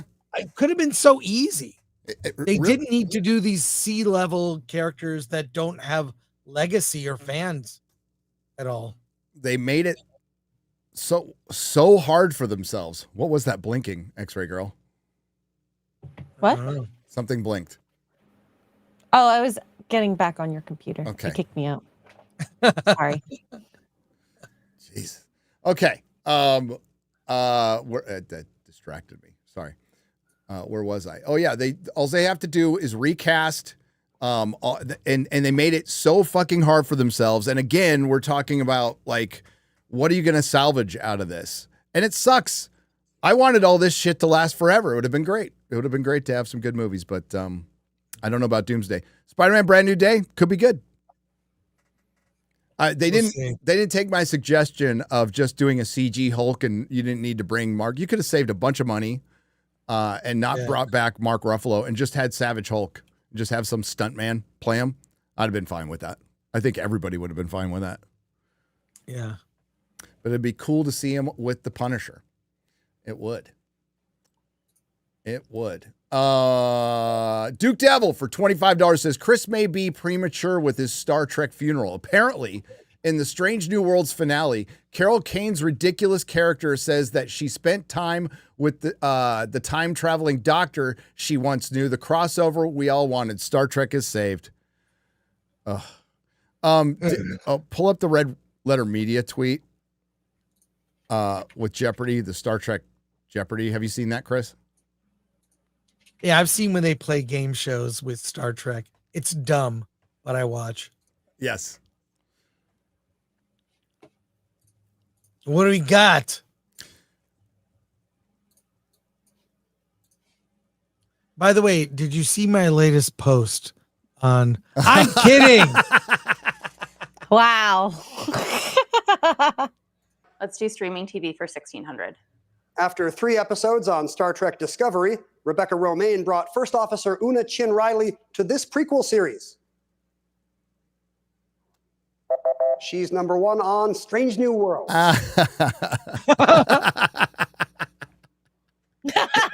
Caroline? Let's do streaming TV for 2000. They do it After again. 3 episodes on Star Trek Discovery, Rebecca Romaine brought First Officer Una Chin Riley to this prequel series. She's number 1 on Strange New Worlds. And they keep doing it's a red letter media edit, so it gets down to lobster and shit. For 4. After 3 episodes on Star Trek Discovery, Rebecca Romaine brought First Officer Una Chin Riley to this prequel series. She's number 1 on Strange New Worlds. No one knows. Caroline? Let's do streaming for 8. After 3 episodes on Star Trek Discovery, Rebecca Romaine brought First Officer Una Chin Riley to this prequel series. Caroline. What is Red Lobster? That's right. That's great. Those guys are great. Yeah. Absolutely. I really wish they would interact in some way. I've had some DM conversations with them. I think I was talking to Rich, not Mike or Jay, but it's whatever. I like those guys. They can have their opinions. They don't have to go after other people, or they can go after other people's. I don't know. I don't really. I like them. Yeah, I think I understand why they don't. You know, it's like why, you know, Jeremy Johns just kind of doesn't do streams anymore. He does his own thing because he went through the nightmare of Collider. You know, you can't blame him after going through stuff like that. And it's just like, you know, I just want to do my thing. I get it. That's fine. Too Tired for 20 says off topic, but missed the UFO hearing stream yesterday. Well, it's still up. Saw the footage afterwards. The Hellfire video looked like it had 0-point spheres around the UFO. I think our tech it's our tech on topic. Gary, you need to stream. What? Nothing. Sorry. Nothing. Sorry, Gary. Are you okay? No, I'm just, I look for videos. I'm looking at news. I'm trying to contribute to the show. And I screw up every once in a while. Damn it. All good. I'm just making sure you're okay. It's cool. It's all good. It's good. It's all good. I'm thinking it's our tech. On topic, Gary, you need to stream Star Trek Bridge Crew. Maybe. I think you'd have fun with it. I'm going to be busy with Evergreen stuff because it's going to be slow. So I'm going to do a bunch of Evergreen stuff this month. You play that, right, X-Ray Girl? You played. We did on Sunday Fun Day, and I was the best captain ever. Of course. Sweet. Diversity. Well, no, they just didn't want to have me fly the ship. Right. So of course not. Of course not. On the UFO footage, you want to bring it up, X-Ray Girl? Find that video. So on the UFO footage, we covered it yesterday. I talked to somebody about it. I can't fucking say anything. I wish I could. But I don't know. Did you catch this, Chris? I saw that footage of the missile. Okay. Bounce. What the hell was that? So off the coast of Yemen, I actually talked to a couple of military guys yesterday that I know like 3, and I talked to 2 of them. So firing a Hellfire missile at anything near Yemen is crazy, whether it's somebody else's or that is a crazy thing to do. We're not really supposed to do that. Firing a missile at all at a UAP is something we generally don't do either. So they got permission, and that's the meeting. So the congressional hearing yesterday was more of the same. Mostly it was called Transparency Through UFO Investigation, and it's trying to basically protect whistleblowers, right? And we did get some new information. We did get some new witnesses, and we did finally get some new video. And this is fucking crazy, whether it's ours or not. Now, the witnesses were, hang on. I'm leading up.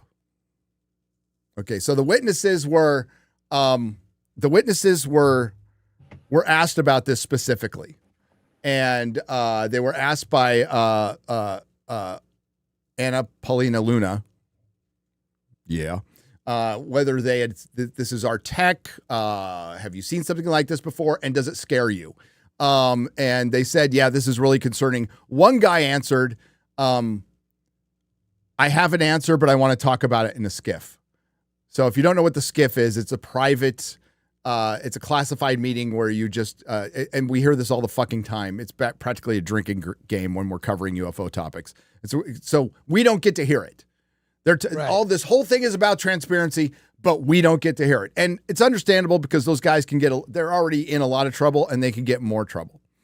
So people are thinking it might be our tech. Okay. So let's rewind that a little bit, X-Ray Girl. Let's start from the beginning. Is this the full video? I believe so. You believe so? Okay. Yeah. Okay. You'll see. Yeah. Rewind it a little bit. Oh, it's like I think they're talking over the video. That's fine.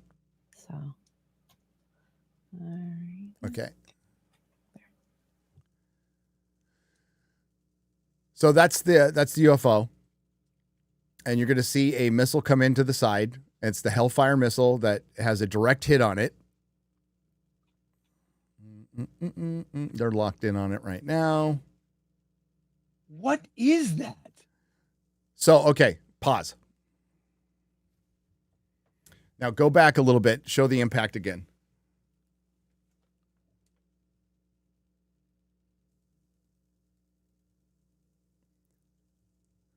So what happens is, pause it. So what you're seeing here is the missile comes in, hits it, breaks it into little pieces like a blob. The missile bounces off. So slow it down a little bit. You see, boom, it bounces off right there. So it goes off to the side, and whatever craft is there does break into multiple pieces. And then it kind of just keeps going. Look at that. So then it's spinning. Keep going, X-Ray Girl. Keep going, X-Ray Girl. Is that your Canadian internet? Yeah.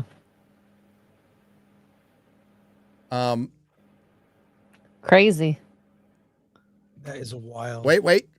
No. Oh, did they go to the... that's not the full video. Did they recover? I mean, or did it just go away? No, it zooms out. Find the full video, X-Ray Girl. It zooms out, and you see it just keep cooking along. Oh, wait. It's in here. It's just a little later. Okay. God dang it. So that's it zoomed out, and that's it continuing. And look at how it maneuvers. It's erratic. Yeah, so it's crazy. It operates intuitively. That's how most of the Tic Tac stuff, it operates like an insect, like intuitively, right? And then it's just cooks along after getting hit by a fucking hellfire. So is it ours? Is it not? Okay, if we have stuff that a hellfire missile can just bounce off of, then we rule the world. Yeah. We rule the world. Now, does our military have technology that's 20 years ahead? Absolutely. Is it possible? Absolutely. And the only thing that makes me think it might be is that one guy said, I might have an answer for this, but I want to talk about it in skiff. So, but that's extraordinary.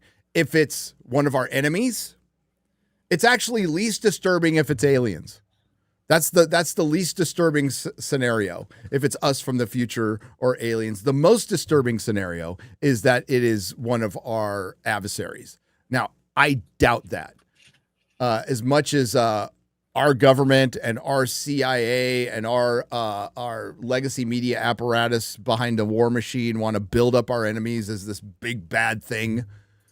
I give you the Timu World War III from a couple months ago with Iran, who is no threat to us whatsoever. Yeah. Zero. They try to make it so they can keep their military apparatus going. China is a mess, and Russia is not exactly kicking ass with the Ukraine right now. So, I mean, do you think if China and Russia had that technology, they wouldn't use it? And they're flying it around, and they're buzzing around our people, and they're buzzing around Yemen.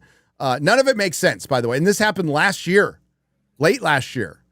I think it was October 30th. October 30th of 2024. It's almost a year ago that happened. And of course we hear, and this, you might be right. This is a psyop. I mean, everything's on the table, but that's pretty weird. That's pretty weird stuff. And you can hear people in the background who are recording the video, right? And absolutely the government has a clearer version of that video. But the one thing I can say is it was observed by a person, and there seemed to be like a glow around whatever they shot at, whatever that was. There was a definite either a heat wave effect, maybe a magnetic effect, but there was a glow around it. But it was crazy. And the hearing was pretty freaking boring up until that video came up. That's why I was like so because the first video they showed was like, okay, it's probably a UAP, but it could be a bug. I couldn't tell. And then the second one is like, oh shit.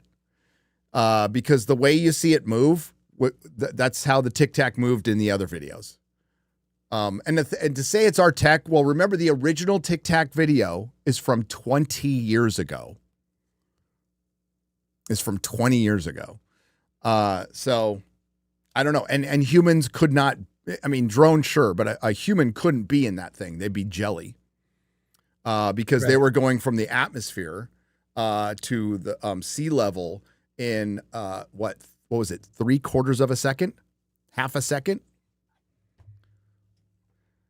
So I think it's a fun topic to talk about, Chris. And I know you were in the chat yesterday. Oh, I was there. I watched the whole thing. You made it entertaining. Oh, thanks. Thanks. We try. Well, we got to give him shit because it's George Knapp is a legend. And the guy Wiggins was a really good witness. That you could just you could tell he kind of was, unless he's the greatest actor in the world, he was uncomfortable. He was telling his story and he just came off like real, absolutely real. And then there's the guy who sounded like the computer intelligence from Team America, who talks like this, man. He was pretty good too, but he sounded like intelligence. And I was like, no. But yeah, it was, thanks to that video, the hearing was better than I thought it would be. I thought it would be just a big old bore fest. And most of it, at least most of these, okay, you want to cut down government waste, Chris, X-Ray Girl, chat, you want to cut it down? Enough with the preambles and thanking everybody during these. You can cut half the fucking time. Thank you for doing this. Yes, you're so brave. Blah blah blah. And then that one. Okay, Crockett was there. She's a retard, but we found somebody dumber who goes, I know we talking about UFOs and stuff right here, but we need to focus on Trump. Trump is the real reason he's arresting people right now. You could hear the chirping. You could hear the chirping. God.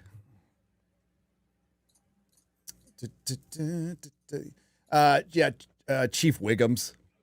Chief Wiggums. I need to get my hey, thank you for that. It says great Cartman impression. Thank you. I was trying to do her. That's what she said. Chris, did you hear her? Did you hear the woman go off on Trump in the middle of this out of freaking nowhere? She just goes off on Trump. It's like, what are you talking about? Thank God, like Tim Burchett was there. Tim Burchett's awesome. Freaking love Tim Burchett. The guy's based. He's into UFOs.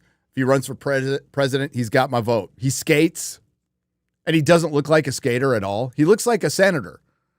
He looks like he was born to be a senator, but he skates. I think he's from Tennessee.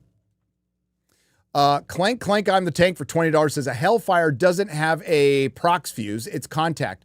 A field deflected the missile without detonating. An anti-air missile explodes when it gets too close to the target with shrapnel. That is U.S. tech to show off to Russia. Maybe. But we did that. We showed off tech when Putin went to Alaska and they did that flyover. It's like, yeah. If we want to show off in the past, and I don't disagree with you, but Clank Clank, I'm a Tank, you probably agree with me on this, that in the past when we wanted to show off our tech, we'd sell a little bit of it to some local rebels. Yeah. Some moderate rebels that would turn into extremists called ISIS. But at first they were the moderate. Remember them when they're called the moderate rebels? The moderate rebels. Enoch Maman, reviews and rants for $10. Hi, X-Ray Girl. After seeing your TikTok, you have a TikTok? No, he's being. Oh, I purchased silly. a factory and filled it with engines. A factory. I haven't found a way to profit from it, nor can I pay my 2,000 employees a living wage. How did you do it? Well, Make a TikTok singing with a boobs. Enoch Maman, you got to open the factory in like freaking somewhere in Asia, like Vietnam or something like that. Engine in my ... She What won't is it finish in my it. factory, right? Oh, she says it very wrong.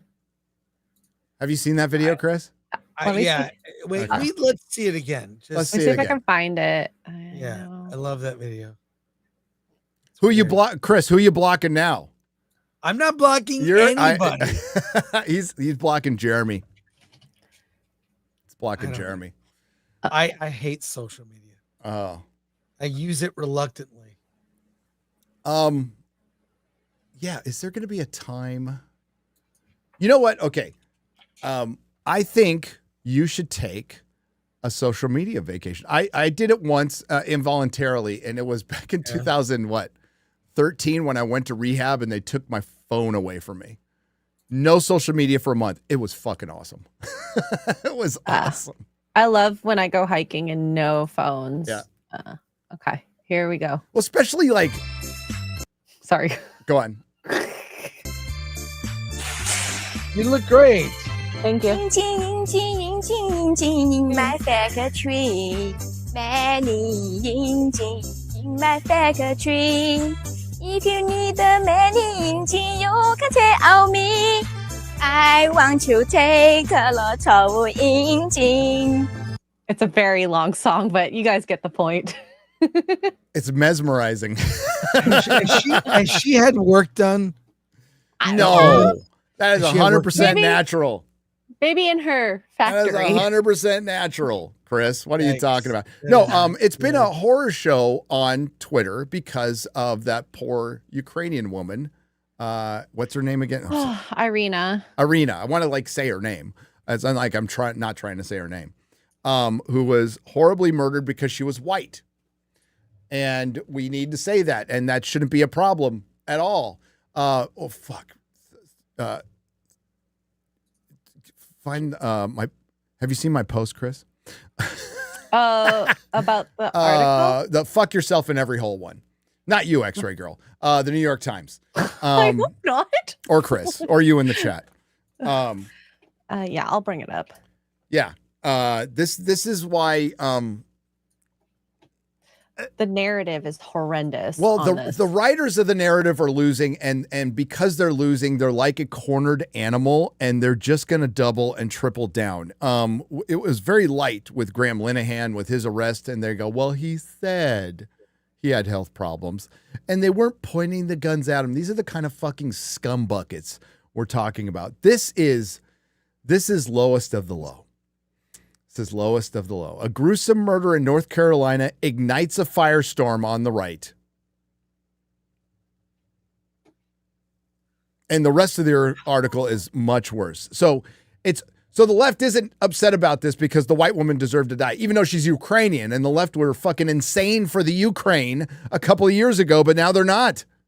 Isn't that weird, Chris? This whole situation just exposes how, the fourth estate is a tool of the state. It's failed. And it's very sad. It's very sad. I mean, look, I'm a father to a daughter. Watching this whole thing play out is horrific. It's scary. And my daughter will not go to Los Angeles, the city, by herself. And because she's smart, because this is possible. Even Dante, who takes the metro in LA, is like, and can defend himself. Scary. Look. Really? Yeah. Yeah. Dante he's a big dude. Used to play football. Now does verbal riot. Well, he used to do some bouncing too, right? Like security. He did some security. Yeah. He can handle himself. Yeah. He's like, the train is sketch in LA. Yeah. And there's been people who've been posting stuff about like the like defending him, and that to me is the scary part. There's no defense. There is no defense. Well, and the thing is, I don't know. I feel like we need 3 strikes for violent criminals. If Not you're 14. violent, it's 3. You're gone. Oh. You're just gone and put away. I'm not against that. They applied 3 strikes so loosely back in the old days, to the point where when I got out of prison, my parole officer, first thing he told me was, "Move. You should move. You got 2 strikes." Because if I had stole a pack of gum, that would have been gone. But then they've loosened that up. So I agree with you. I think if it is, you have 100%, like you beat a woman, you rape, you absolutely. 100%. Violent crime. I'm not talking about stealing. I'm talking about violent crime. Although I just think we need to punish crime. Well, we do. We stop punishing crime. So now there's more crime. Let me tell you. How is this? I'm not, Chris, forget left, right, Democrat, Republican. This is a bad thing for society. Yes. Bad. I didn't meet any innocent people in prison. Right. I didn't meet any people who didn't fucking belong there. Yeah. I wasn't like, oh, well, look at this poor guy. He was wrongfully accused of his crime. No. For one, they were very free in talking about their cases and what they actually did. I didn't run across anybody who shouldn't have been there.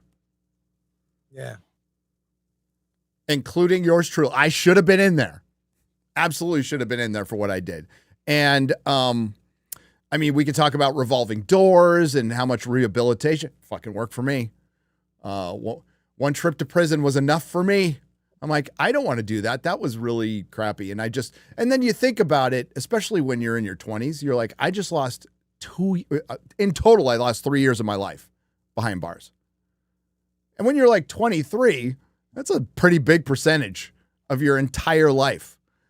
Right. And it's a societal issue. It is an environmental issue, but more importantly, it's a family and individual issue. And none of this is, sitting here blaming the white man for all your problems. How has that fixed anything? Has that fucking fixed anything? Is the government out to get you? Yeah, the people you vote for. They absolutely want to keep you on the plantation. They want to give you handouts. They want to keep your votes, and they want to keep you at a bare minimum, so you're always reliant on them. Is that how you want to live? Who destroyed the black middle class? The Democratic Party. We need to bring back the black nuclear family, the black middle class, fathers, that's your fucking problem. That would probably reduce the recidivism in prison. Greatly reduce it. And you're not like looking for that father figure in a gangbanger or looking for the gang. That is your family, right? Because you didn't have one at home because it was broken at home. That's a conversation everybody needs to have, but they need to have. Right. And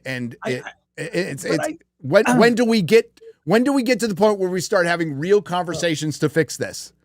Well, all I can say is this. I think the only community that can fix the black community Is the black community. black community. Yep. That's it. No amount of government program or white knights or white liberal progressive women is going to fix it. It's when the black community decides Enough. maybe 50 deaths a day in Chicago is not good.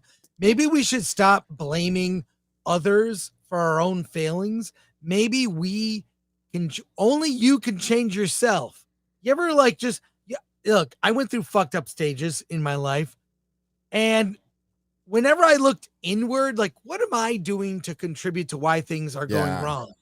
And then when I do that, things can change. It was never when anyone helped me or lent me money or did whatever. It's like, I didn't need that. Outside help was only delaying a problem. It was only letting it fester. So really, when the black community, when Van Jones says, hey, when they amplify black voices that say, hey, let's look at this. Hey, let's do whatever happened to the boys club. You know, fathers, a lot of fatherless kids, but there are a lot of dads that could be fathers to those kids or father mentors. Figures. Well, mentors, you know, remember the boys club? That was a thing. Boys and girls club. Like, yeah. Like when the black community, but I do think that you hear this term black fatigue. Yeah, we're just like, it will never be fixed unless they themselves decide to fix it. More black voices, like Dante says stuff about this, but more of that. But the problem is those voices are suppressed. Mike. Yeah. Those voices are suppressed. Mike, who's a great father, by the way. Yep. Many people don't know that. But when they amplify those voices, right, instead of fucktards like Van Jones, 100%. What a piece of and there shit are, that and guy you're right. is. There's tons of voices. There are people who are genuinely trying to fix it. And they get drowned out all the time, and they get called all kinds of crazy shit because they're just trying to stop all the death. And what sucks is, I doubt it's changed. There was a lot more black people in prison than white people, right? And they're all very young. They're all very young, and you know. Nobody likes to see their young going through a meat grinder, right? But when you don't have the focus of family, when you have no hope. Now, hope is not a strategy, but it's something you want to have as a kid. Like, I have an opportunity to go somewhere, and you're growing up in an environment where you're not, the only place to go is fucking athlete or gang. I mean, like that's a cycle that needs to be changed. You know, and pretending it's not that way. I mean, as far as I know, Hunters Point still exists in San Francisco. And that's a bad place, right? And, you know, people want to be fixed. They are Americans. We want this assimilation to happen, but it's not going to happen until we have some, you know, like you said, when my problems were dealt with, when I dealt with them, when I acknowledged that they were my problems individually, right? You know, and sitting there, things have gotten so much worse since Obama was president because they've divided everybody, because we didn't used to, like, the obsession over race now is insane compared to what it was. And you know, did a lot of people vote for Obama because of white guilt? Sure. But he was a popular president at the time. He was a popular president. He was going to take those bankers and put him in jail, and then he didn't. He did nothing. Did fucking nothing. I didn't vote for the guy, but I didn't vote for anybody. It was one step forward, 3 steps back. Yeah. Honestly. You know, and back now. And like, I guess now we can start talking, like, if we were talking like this, Chris, back in 2017, holy shit, we'd be banned off everything. Right. Right. But it's, you know, it's the free speech conversation. We eventually have to, like the doctor says in the great Capaldi speech, we eventually have to sit down and talk. We have to talk and work this out. And hopefully we can get to that point without having young girls murdered and like, of course the guy was mentally ill, but he still picked her out because she was a white girl. She was a little defenseless white girl. The mom wanted her son put away because she couldn't help him. he was basically homeless and violent and delusional, like schizophrenic, whatever. He should have been in an institution. Those have to come back. There's certain people that will just not be able to be a part of society. And right now, there are tents for all of them all over LA. Yep. Where they can just at will do whatever the fuck they want. Enough. Dude. Enough. And it's There's sad. like It's sad to see. Like, I was young too in prison, so I was like right there with them. I was in my very early 20s, but there were guys, tons of kids who were just turned 18, and they're looking at 10 years, armed robbery. Well, like it's sad. Maybe there needs to be a form of not jail. I mean, I'm sure there is stuff like this, but like there's got to be like something a military. You see, having if you're seen not a violent members criminal, of my sure. family and my son, like when they're a changed person, they're for the good. They're beaten down and built back up.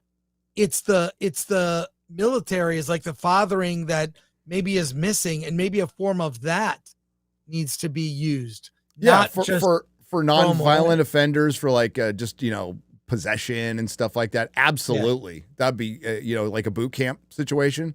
Yeah, absolutely. Go to boot camp. Violent criminal. You're 18. You committed a violent crime. You got to do the time. That's it's sad as it is. It's sadder for the victim. It's sadder for the victim. And that's what gets lost on all this. As a former felon, you know what I thought about a lot, and why I changed is I really did think about the victims of my crimes. Yeah, I did, and I wrote letters to them, and not all of them wanted to hear from me, and I'm not surprised at all, but I tried, right? But it's something I thought about a lot, and and when that got into, because I disassociated a lot when I was high, but when you really think about like, what if that was me? What if that was my mom? Put yourself in their shoes, and I was like, then the horror hits you. Right. And it's like, fuck, it's not a great feeling, but it's the path to change. It's acknowledgement. You try to make amends and just don't do it again. Right. And thankfully I was never violent to anybody. Right. Mm-hmm. So there's a path to redemption, but dude, you commit violent crimes, you're going to do the time. And we have no dads. And this isn't just the Black community. This is a lot of communities. And it's the missing dads, male mentors, coaches, whatever, that will tell you basic stuff, basic dude stuff. That's why, like, listen, it's an unfortunate world, and there's single moms out there, and God bless them for trying, they're doing the best they can, but you need a dad. You do. And you need a mom. And even when I was a kid, my parents split when I was 9. My dad was still my life. He was the weekend dad, which was a lot of kids in my neighborhood. Like divorce was like an epidemic that spread all along. Every kid suddenly, the dads, it was the mass exodus of the dads. But there were TV dads I looked up to. Yeah. Kirk, like 8 is enough. Tom Bosley. There were hero dads I saw in media that I would look at the lessons I got from that. Archie Bunker, Mike Brady, like whatever. I know it sounds dumb. It sounds dumb in retrospect. But television really was, being an indoor kid, television was like, there were good, characters to look up to that, felt real to me. I really feel like Kirk was like my TV dad in a way. Like I looked up to him. I admired him. When they incentivized divorce in the great sexual revolution in the 70s, that really started undercutting the family. And then we saw the pussification of the dad through commercials. I mean, it's been decades now where the commercial, dude is always some dumbass. It's the Homer Simpsoning of fatherhood. Right. And again, this has been going on for 30 fucking years. And we see the effects of that, and it sucks. And now any kind of just masculinity is considered toxic masculinity. Yeah. Anything. Yep. So yeah, it's very sad to see, and media affects it because for a lot of young men, if they don't have a dad in the home, they may at least be able to latch on to a father figure in TV or movies or something. And that is completely absent. Mm-hmm. And the men we see glorified on screen are weak, and it matters. It matters. So. It does. I mean, like, and again, divorce is going to happen, and it's on the parents to it's going to affect the kids no matter what. No matter what you tell yourself, it's going to affect the kids. But do your best to lessen that effect. I mean, it's like adoption, right? To sit there and say, like, did it affect me that I was adopted? Of course it did. Of course. And my parents were great about it. They were open about it early on. But of course it does. How could it not? You know, when you hear that as a kid, but by my parents being honest and open about it, it lessened the effect, right? Right. And it turned out to be a happy ending in the story. You know, I got to meet my mom and everybody gets along. It's great. But we need good dads. We need good dads. And it's deeply disturbing that people are defending that guy or saying this poor guy. You know what? Some people are just lost. You know, better luck next time. If you believe in reincarnation, better luck next time. Logan's Run. Yep. That's pretty much my thought on all pedos too. I think there's a path to redemption for a lot of people, but for them, better luck next time after the wood chipper. Yeah. Arg, another name for 1999. Hey, Gary, I lost my mother to Alzheimer's. Oh, sorry, brother. On Sunday, and wanted to take a moment to say thanks for all the entertainment. It helps to have something to listen to while working on everything that needs doing. Oh, man.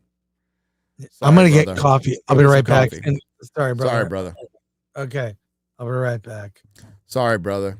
Rest in peace, Mom. I lost my grandpa to Alzheimer's. It's not fun at all. But all the best to you. David Nerswick for $10 says... Irina Zarutska. I'm going to say it a couple times. Irina Zarutska. Maybe it'll stick.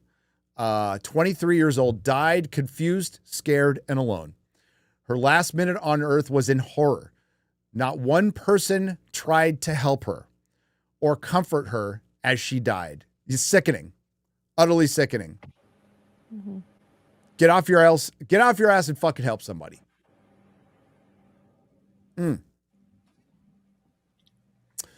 Lady, but it's our society right now. And I will just say, you know what? Racism is rampant in America. It's just indiscriminate. Lady Fossilot for $10. Literature Devil began an Indiegogo for his passion project and indie graphic novel mystery Lady Midnight. Devils dwell in Silent Spring. He's been shadow banned, so your help would be appreciated. I would say get on Kickstarter, Literature Devil. Indiegogo's been they shadow banned Graham Nolan. Graham, if you're out there, brother, I was doing my inventory of CLZ, and I got to my independent comic box where I got Chuck Dixon's comics and the Rippaverse comics and any of the older Indiegogo stuff I got. And everybody showed up except for yours, Graham. And CLZ is a great tool. You just you take a picture of the cover and then you fill in the information. But Rippaverse stuff was in there. No problem. I went to Joe Frankenstein and I had to enter it in manually. So, and I know Graham has been shadow banned on Indiegogo. It's a San Francisco company. I'm not surprised. They supported BLM. I know Kickstarter had its problems with that little commie chick who was running it. But I would say, I think it's been long enough to where maybe you want to try that out, Literature Devil. What do I know, though? I don't know shit. But good luck with your book, brother. Good luck with your book. That guy for $10 says 8 years sober today. Congratulations.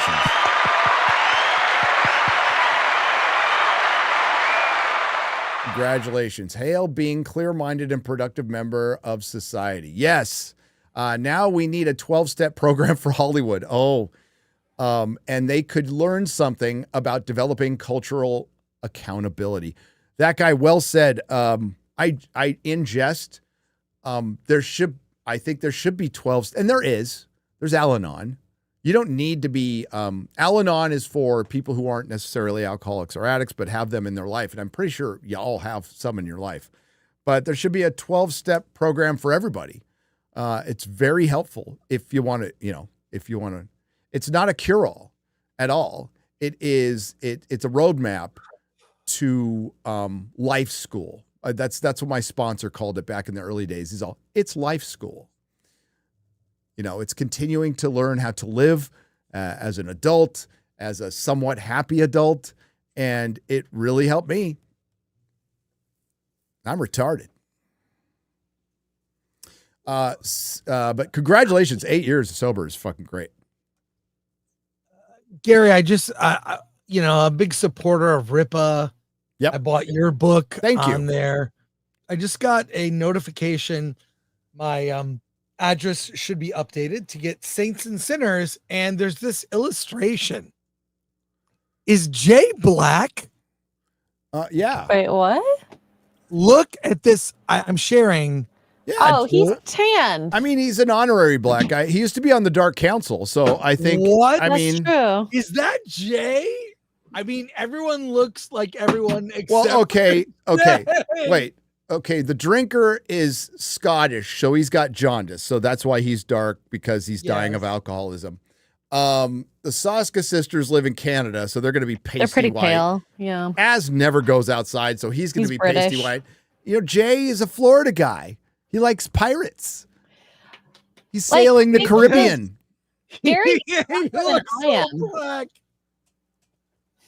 Oh. I think it's because he was on the Dark Council. I'm just saying, I think it was because he was on the Dark Council. Oh my God. Well, I laughed. That's funny. I laughed. That's funny. There you go. Yeah, we hit 3,000 books sold, and we're almost at 150K. Thank you very much. Holy shit. I'm working on the audiobook as we speak. Thankfully, we caught a couple of mistakes before it went to print, and they're being fixed. So, nice. And there's going to, there's going to be mistakes in there. It's a book from me. So what are you going to say? What are you going to do? What are you going to do? But yeah, we're it's getting to print. It's getting fixed, getting to print, and they've done a great job. They've done a great job. CB for $9.99. The most absurd example of pregnant women in battle is Mel in the Last of Us 2 game. Okay, I heard about this one. I haven't seen it, but I heard about it. It really is the most eye-rolling, inducing, woke cliche I can think of. What the hell is wrong with these people? It's a fetish. It's not like they actually like kids, okay? Not many people in Hollywood are pro-life, but they really are insistent. And like, this goes into comic books. They did it with Spider-Woman in the comic books. They did it with Spider-Woman in Into the Spider-Verse. They did it with a Nova Corps member in the comic books. They did it in Avatar. They did it in Wheel of Time. I know I'm forgetting one or two. And they're doing it in, what the hell's this movie? One War, One Battle After Another or whatever. One Battle After Another. And there's multiple examples of women going into battle pregnant, which is stupid. It's absurd.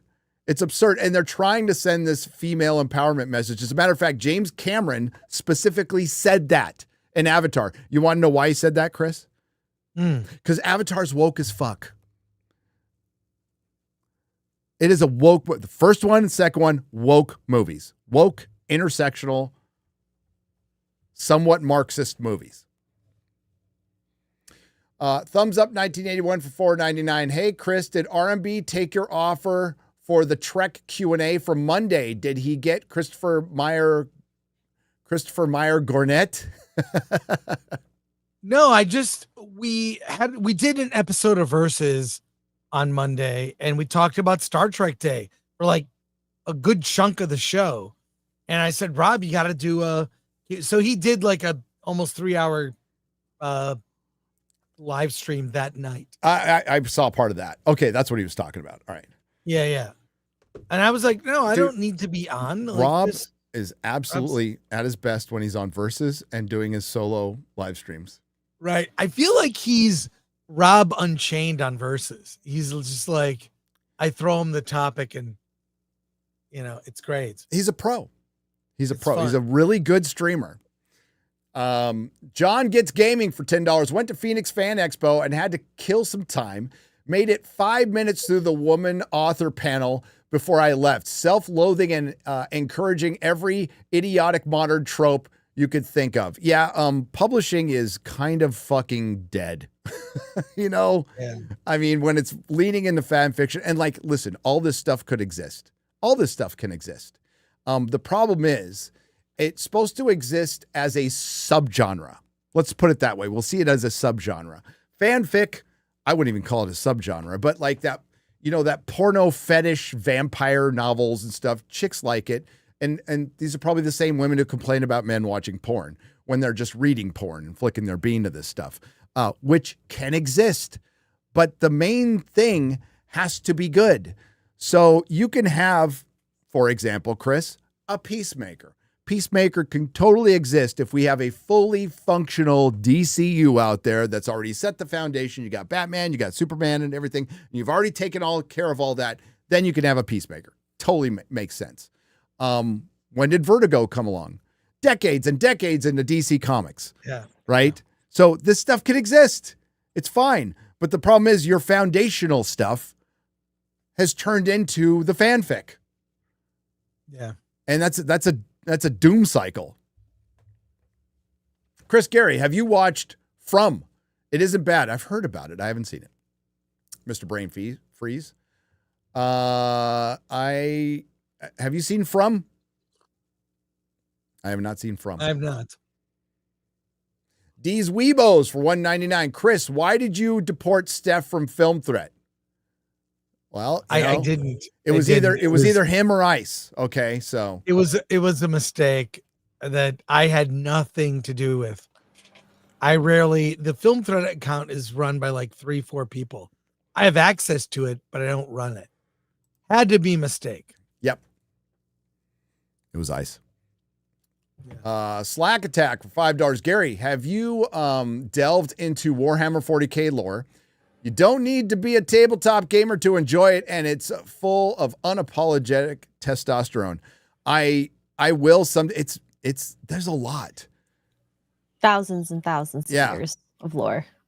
From is an MGM Plus series. Yeah, MGM Plus is what did I want to see?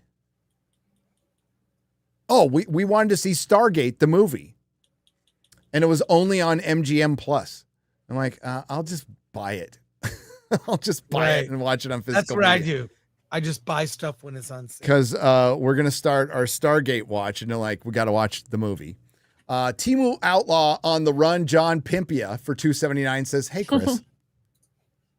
TNA Projects for $4.99, thank you. Says, hail, Gary. Did you ever scare Mrs. Nerdrotic with the creepy doll? I mean, your reborn action figure? I haven't yet. I saw you get that. Is disgusting. So get it out of your house. We're gonna make it a little demon baby. We're gonna paint it and give it little demon eyes and stuff for Halloween. Yeah. That's great. Mrs. Nerdrotic did go to Home Depot and get the 15-foot scarecrow. She needs the one from Costco, the skeleton climbing out as well. I think that would. Well, I've got a 6-foot electronic werewolf that I got. Yes. So I got it on 50% off. It was after Halloween last year, and it was in the discount thing. I'm like, you know what? I need a 6-foot werewolf to scare the shit out of children. So, but yeah, creepy doll will be accessorized a little bit. We'll make. I don't know if you need to add to it though. It's pretty fucking scary just the way it is. Dude, there's an Apple TV Plus series about dolls like that. Yeah, it is creepy as hell. That convention was. You know what was strange about the convention? It brought black and white women together I've never seen. Of It all was age Unity. groups. It was Unity. Mhm. So I guess it's good. She's not blinking. That's just how X-ray girls' eyes are, says Snex for $2. They're always closed. You're right. They're always closed. Eddie Brock, 9043 for $2.49. As blocked me. Chris, LOL, can't understand why.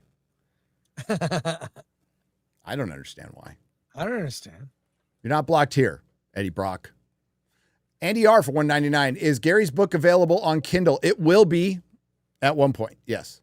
So we're doing the pre-sale, and these are going to be like a little different versions, and then it'll be on Kindle and Audible eventually. Hero Chris Gore recommended book 30 Days to a Better Life. Says Yeah. Based. I sent that. I talked about that book, how it's helped me.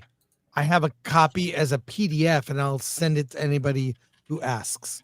Well, since your stroke, you've been like taking care of yourself. You know, it got you eating better. You lost weight. You look great. So Thanks. you know, good came out of it. Good came out of it. Good came out of it. You got a nice girlfriend. I do. Yeah. She's so sweet. Yeah, I'm off the market. So there you go. Yeah, she's cool. Oh, I like her. awesome. John Gets Gaming for $5 from Stop Asian Hate to Ukraine. As soon as it's bad optics for certain groups, a movement dies. They don't care. They just want to virtue signal. They don't care.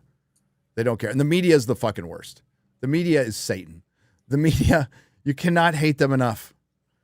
You cannot hate them enough. But, you know, they dig their own hole, and then they write articles like, how has the media lost its credibility? Well, because you never had any. Fuck off. Oy, oy, oy. That pissed me off so much. I think it was Shoe on Head originally tweeted that headline. And I'm like, I cannot fucking believe this. But then I can. Then I can.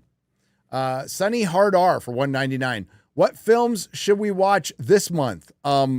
Catch up on any old movies that you you haven't watched? Yeah. What tentpole wise? So Conjuring, Chris liked it, the last one. It's killing it at the box office. It's doing really good. Yeah. And maybe that's, you know, maybe we'll get a flood of cheaper horror movies, which I would be more willing to try than anything else right now. What sucks is genre will suffer. Alien, Earth is incredibly dumb. And even Robert Meyer Burnett acknowledged it last night after watching that episode. And I can't even get into you how dumb it was. Here's one example. They have a lab with 5 incredibly dangerous aliens. They send a battle robot that is very expensive IP, basically your key to immortality, but it's there's a 12-year-old kid inside to feed the aliens. He decides to open the door and keep it open with his leg, right? And he gets eaten by the aliens. Sorry to spoil it, but the flies, which eat like metal and stuff, eat him. And it leads to low sperm count getting the face hugger on him at the end. So this incredibly secure lab, Chris, do you know what's in it? This incredibly secure lab with 5 dangerous aliens, a big vent that conveniently fits people that has a cover on it that's about this thick. After you introduced flies that eat metal, now how are they in the metal containment? I don't know, because they can eat through it. And that's not even the beginning of how dumb this is. Like, I'm watching it with Mahler, and Mahler's suffering through this. It's kind of entertaining, to be honest with you. But we did a full review on it last night. You can watch it on Nerdrotic Live. I have to finish it. It's I have to finish it. It's great sets, some interesting ideas, a couple of good actors. You know, Vivian from The Young Ones, the evil Alfred, he's good. And Morrow is good. The cyborg is good. And they're completely wasted in this stupid fucking show with great sets. It looks great until you get to the xenomorph, who's a dude in a costume, and it looks ridiculous. Look, I don't even like to wear sandals in public because I'm not into my own toe. You don't my wear own shorts. toes. I never see you wear shorts. I rarely wear shorts. Rarely, maybe by the pool. But when boy, what's his name, put his feet up on the desk and picked at his, how there was so enough with the childish shit. Yeah, it was. I was disgusted. Yeah, so something significant happens at the end, but most of it. Oh, the dumbest thing was they erased the redheaded rope. So if you haven't watched the show, there's a bunch of kids, or there's a bunch of adult super battle robots that are basically superheroes that have the minds of 12-year-old children because they are malleable. They're the only thing that works. So they're prototypes for immortality, and that's what the company's trying to sell. But they put them in all these impossible situations. They're never this is supposed to be sci-fi. It's supposed to be smart. There's nobody observing anybody. There's no security anywhere. There's no alarms when dangerous aliens escape. I mean, it's just like basic stuff that you should be covering doesn't get covered in this. I'll do a full review. And this was being touted as the Andor of Alien. That is an insane statement. I think I saw Robot Head and Robert Meyer Burnett both like, we tried, we gave it our best effort on this and we were out. I would argue. Yeah, I would argue that it's been dumb all year, but like, hey, Eddie Brock 9043 for 249 says Dexter Original Sin was the prequel New Blood. Slain Hope says 9 Inch Nails still tours. Yeah, they did. It's like, okay, for example, before Daft Punk, and I liked 9 Inch Nails back in the day quite a bit, but Daft Punk went out on top, absolutely went out on top. They progressively got better, and 9 Inch Nails did not. 9 Inch Nails disappeared for a while, and they haven't been prominent for years and years and years. And they're basically touring like Metallica, mostly off their old stuff. Much respect to the band. Remember when Trent Reznor, I don't know if he's still super buff. Remember when he got super buff for a little while? Yeah, took steroids? He got jacked. He was like a drug addict, gangly skinny, and then got jacked and cut his hair. I remember seeing him at Coachella, Weird. and he walks out and he's like, I'm like, that's Trent Reznor? What the fuck? It was crazy. Yeah. We'll see.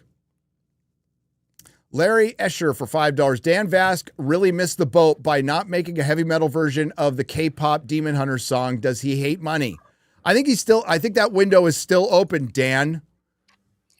It would be a good version. I've heard other heavy metal versions of the boy band songs. That will win Oscars, that movie. Mm-hmm.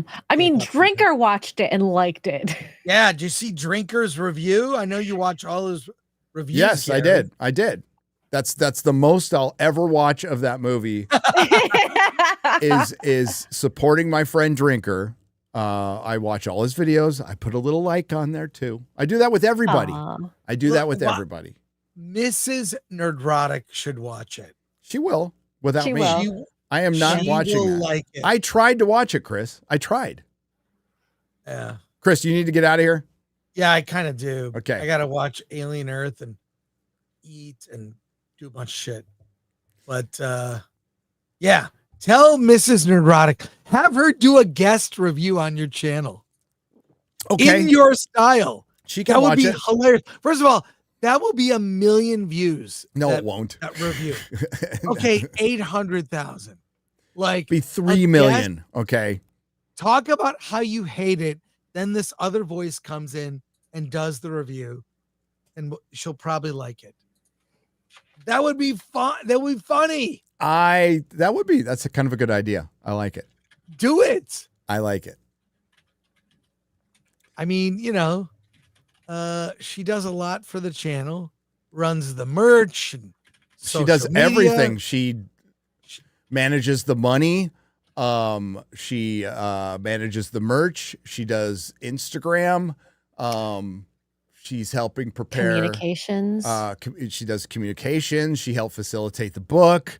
She's working on the taxes planning. right now. Event Customer planning. service. Yeah. Like she's your secret weapon. Oh, the channel be fucked without her completely. Yeah. So, yeah, I gotta run, but Later, brother. Thanks for staying always this long. love streaming with you. I feel like I can talk about topics I don't normally talk about on Film Threat. Yeah.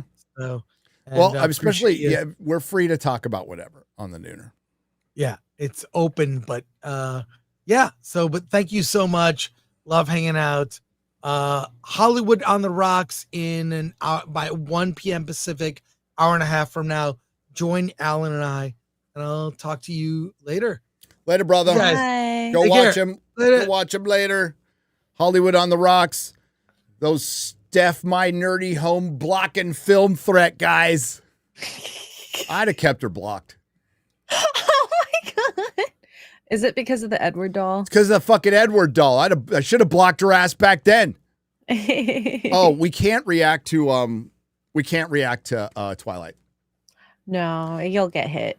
No, well, I wouldn't care about copyright claim, but I did get confirmation from my partner manager that it would get blocked. It would get pulled down after about, he'd say you probably get away with it for like 10 minutes and then they'd pull it down. So it's like, I'm like, well, then why show it for free on YouTube? He's like, I don't know. I saw it had about like 4,000 people watching it. It varies between 2 to 5, I think. Yep. And those are Good just idea. Shad and his kids. Those Mormons. And stuff. They like to have babies. They do. John Gets Gaming for $5. Keep going with the dad advice. Use a condom. Righty-tighty, lefty-loosey. Never invade Russia in the winter. Baking soda is great for bee stings. Absolutely. Oh, I There's had no nothing idea a little about that. tap water and a little Robitussin can't fix. Put some Robitussin on it. No, with the content creator thing, I mean, I just, when things started going good for this channel early on, X-Ray Girl, I had just gotten out of like a bankruptcy. As a matter of fact, when I started the channel, I was still in bankruptcy. I was in bankruptcy until 2018.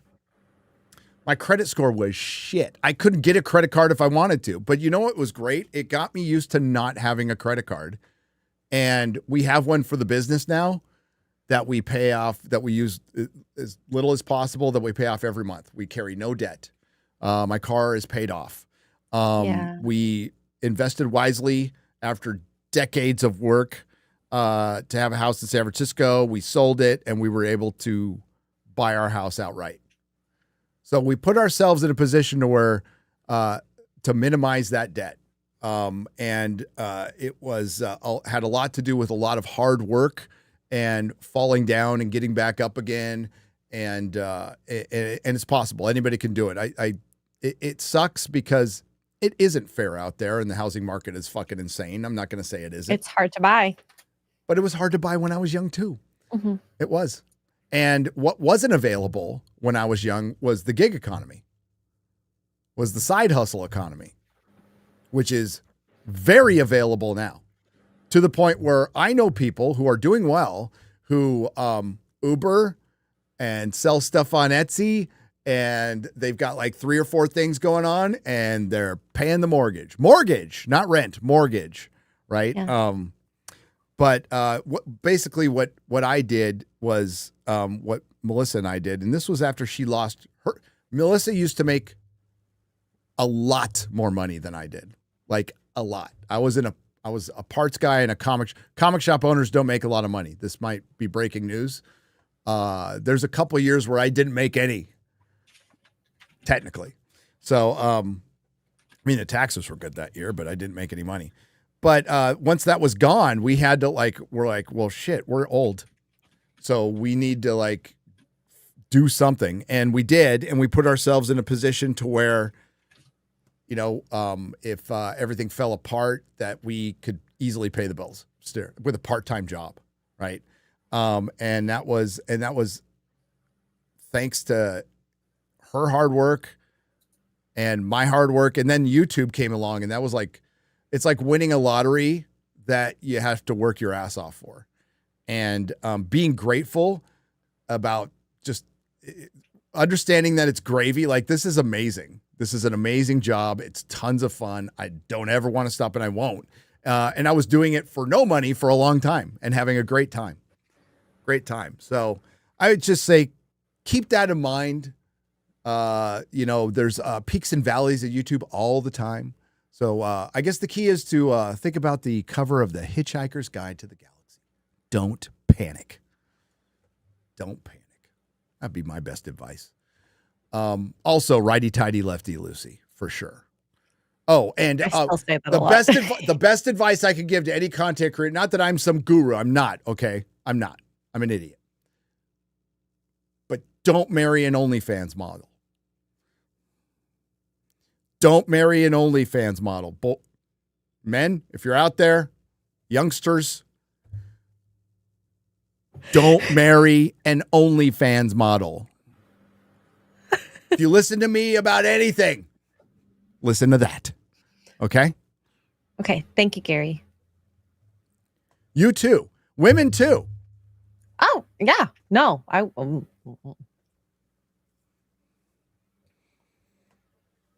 like sharing anyway, so. Tune in to Kino Casino tonight. They'll be talking about, I think it's tonight, they're going to be talking about that iDubbbz video. Woo!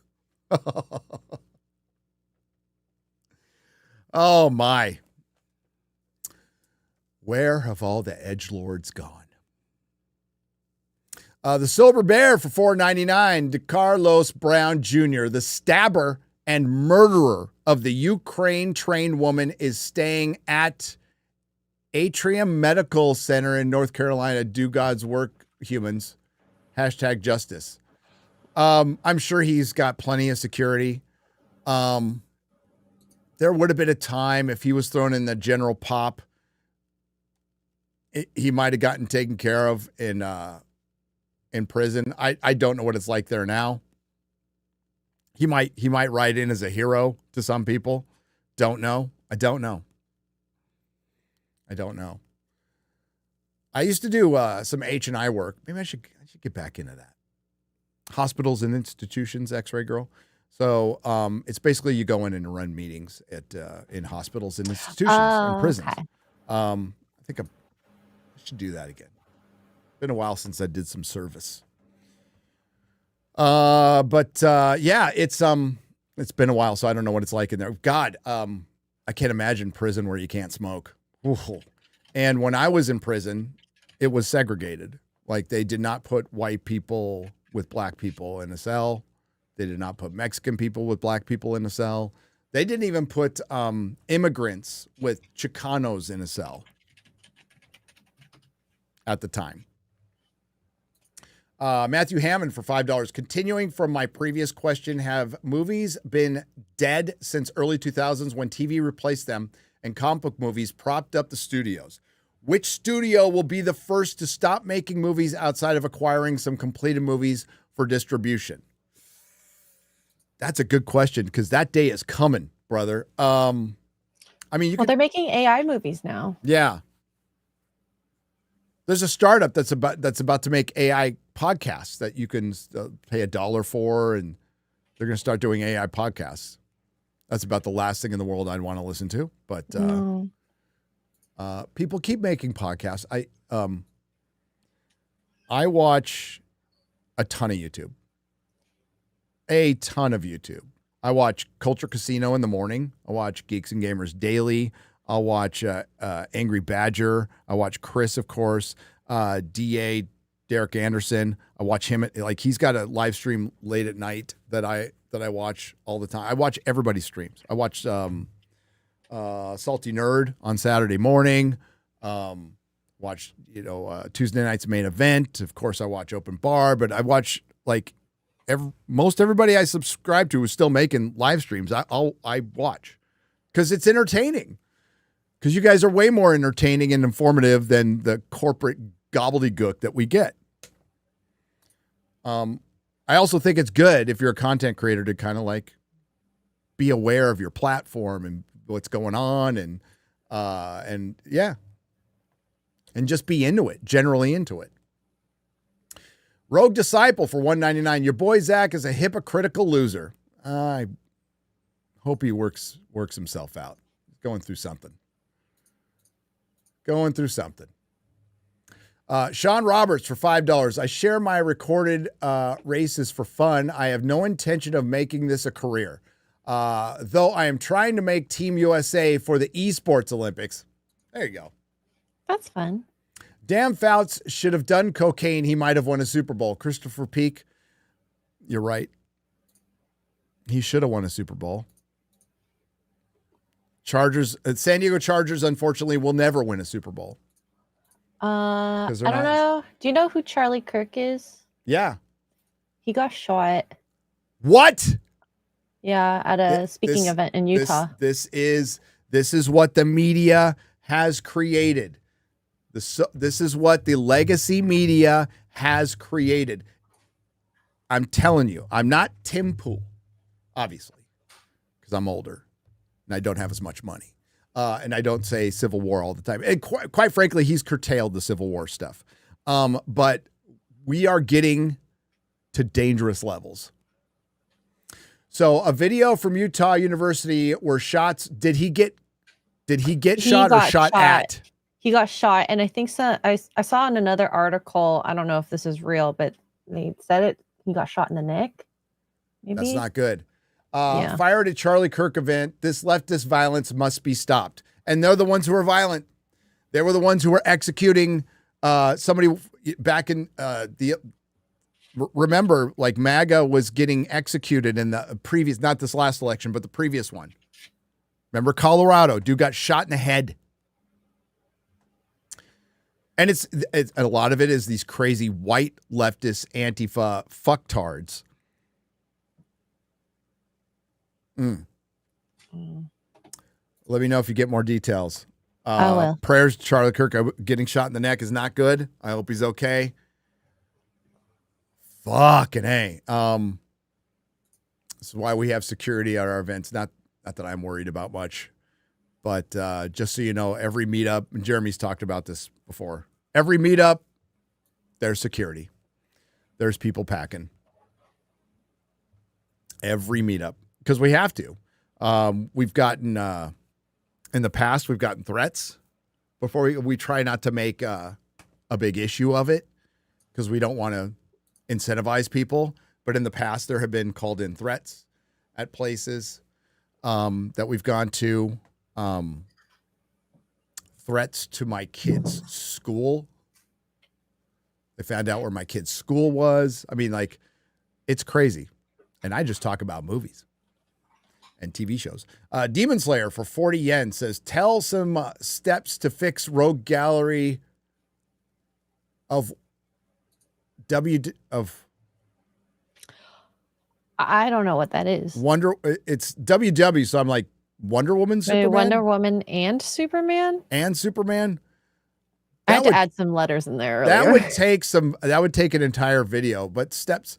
I think both of them have a decent rogues. Honestly, Flash. Oh, Batman's number 1. I think Flash is 2. As far as rogues galleries of villains in DC, I think Wonder Woman's are pretty good. Fixing them, that would take an entire video. I'd have to do research. But I don't know if they need to be fixed. I mean, the comics need to be fixed fundamentally. Ben Reed Grimm says, did you know 1,200 cops in Cats were arrested by pants in the UK? I didn't. That's a meme from yesterday from Real BBC.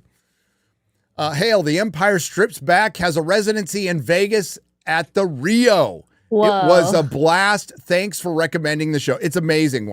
White chocolate. I mean, if you're like Odin, if you're a practicing Catholic, right? Like a pretty hardcore practicing Catholic, probably not going to want to go to the Empire Strips Back. But I recommend it for everybody else. It's good fun. I'm not going to say it's wholesome family fun because you see titties. But it's funny. And it's the best Star Wars I've seen in years. Robert Hayes for $4.99.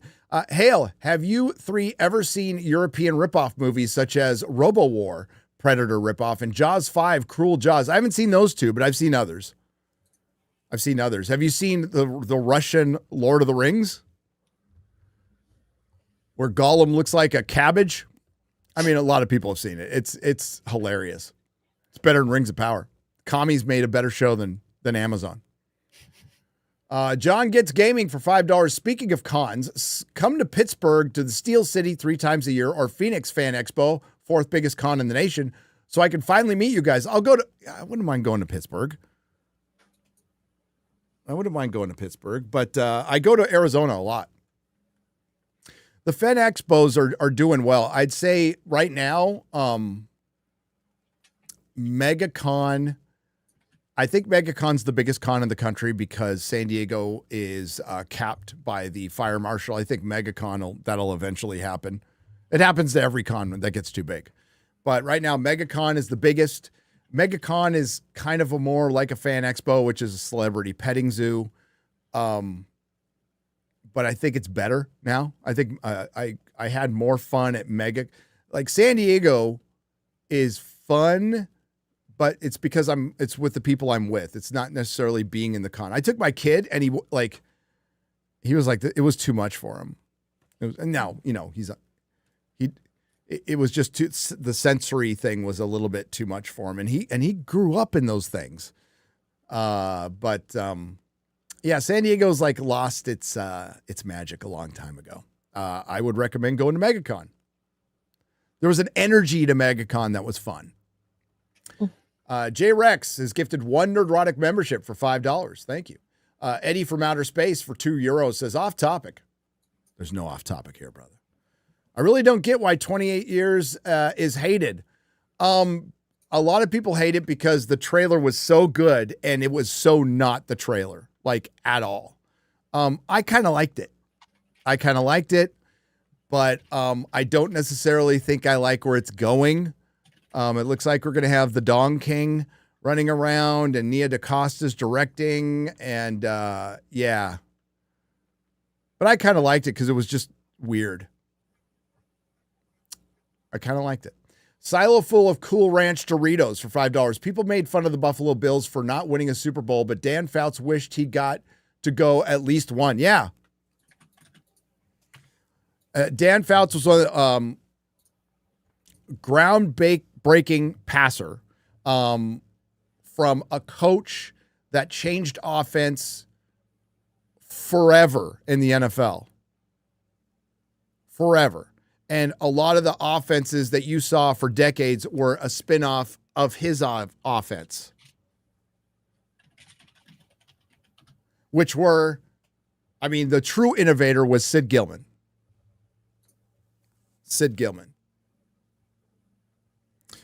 But they're in LA now. And if they win a Super Bowl in LA, that's just it's going to be bittersweet, man. Bittersweet. It'll make my son happy. My son's a Charger fan, and he has no connection to San Diego, so he doesn't give a shit. He was born in San Francisco. So, and he's a Giants fan. He's a Giants and Chargers fan, but not a 49er fan. Although I went to a lot of 49er games. So I'm interested. But I think if I was going to get back into the gay NFL, I would probably be a Packer fan. I've been to a lot of Packer games now, and as a part-time resident of Wisconsin, maybe I'd be a Packer fan. Plus, they have big old G on their helmets. X-Ray Girl.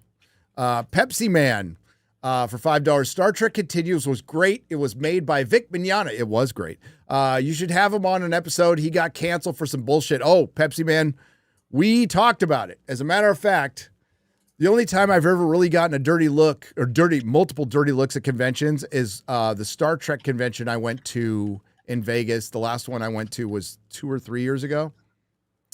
And I had an I Stand with Vic T-shirt that I was walking around the convention, and I was getting the dirtiest looks. I lost my mom to cancer about 2 weeks ago, and 28 years really hit home for me. Okay. Especially the scene. Watched it again with her in the cinema, and she loved it. Eddie from Outer Space. Rest in peace to your mom. Mm-hmm. Fuck cancer, man.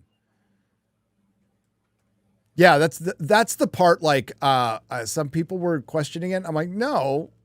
kid wanting to save his mom would do some crazy, desperate shit. That made sense to me.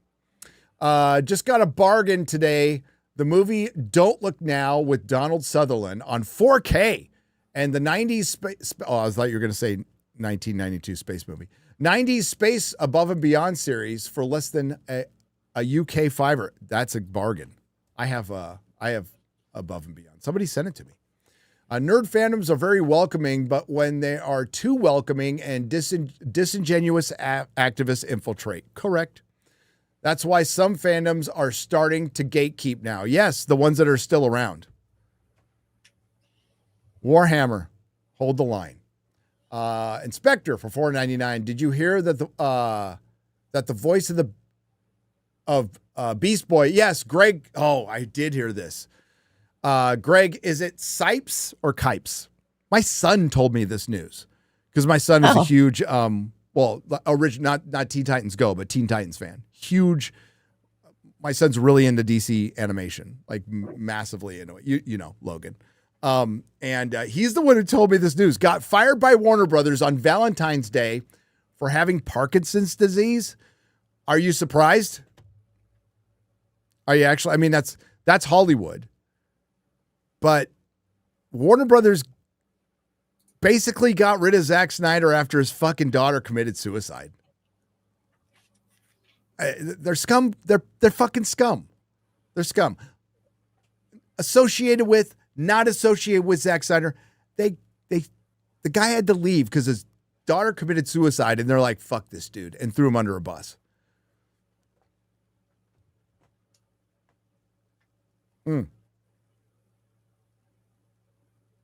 But, you know, instead of, but what does Zack Snyder do after that? He acts like one of them.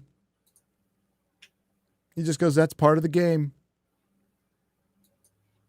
Ministry of Wrong Thing for $4.99. The Hellfire video authenticity definitively proves these UAPs aren't just a visual phenomenon. They are real, physical things. Yeah, whatever they are, they're real. I tend to lean that they're not ours, except for that one guy who said, I want to talk about it in a skiff. I think that's like, now. I mean, both can be true. Yep. Right? Well, I think a lot of the stuff is ours that is engineered, reverse engineered from UFOs. True Citizen Zero for $5. I saw that happen live. I'll talk to Gary offline if he wants. Interesting. I'd love to talk to you about it. And I know you can't say anything because like too many details are given. And plus you have oaths that I would respect. Japanese Demon Lord Abir Lucifer for $5. The UFO is less shocking than NASA admitting they found life on Mars a few hours ago. Did that happen, X-Ray Girl? We can look. I know they made an announcement. They were going to make an announcement today. Okay. Samples found by NASA's. You got an article you can throw up? Or sure. Yeah. Visual aids. Okay. It's rover finds strongest evidence yet of ancient life on Mars.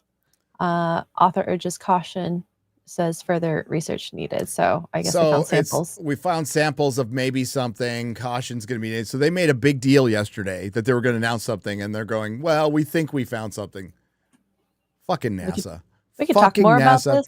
A sample obtained by NASA's Perseverance rover of a rock formed billions of years ago from sediment on the bottom of a lake contains potential signs of ancient microbial life on Mars. According to scientists, though the minerals spotted in the sample can also be from non-biological process. So this is no fucking news. By the way, they found evidence of microbial life in 1997. Bill Clinton ran a fucking press conference. They even put it in the movie fucking Contact. Then they poo-pooed it. But the fact of the matter is, keep it right there. Don't go too far. Don't go. They've known about microbial life for 30 years. The discovery detailed in research published on Wednesday represents one of the best pieces of evidence to date about the possibility of Earth's planetary neighbor once harboring life. Since landing on the Martian surface in 2021, the 6-wheeled rover has been exploring the Jezero crater, or is it Jezero? An area of the planet's northern hemisphere that was once flooded with water and home to an ancient lake basin. As it seeks signs of ancient life, Perseverance has been collecting samples of rock and loose material called regolith and analyzing them with its various onboard instruments. The rover obtained the newly described sample called the Sapphire Canyon sample in a place called the Bright Angel Rock Formation. The formation consists of fine-grained mudstones and coarse-grained conglomerates, a kind of sedimentary rock composed of gravel-sized particles cemented together by finer-grained sediments. Stony Brook University planetary scientist Joel Hurwitz, who led the study published in the Journal of Nature, said that a potential biosignature, in quotes, was detected in multi-billion-year-old sedimentary rocks. Does it surprise anybody that they found maybe microbial life at the bottom of a lake that they knew was a lake because Mars used to look like our planet billions of years ago? That was before X-Ray Girl. The planet exploded in our solar system, creating the asteroid field and knocking the shit out of everything in the solar system. Mm-hmm. But science says that didn't happen, even though there's moons and basically one half of Mars is pelted with meteors and the other half is not. But whatever. Caution is needed. Yeah, whatever. So it's more of the same, but the microbial life thing, they've known for years. They just need to be cautious because they need to keep NASA's almost a grift now.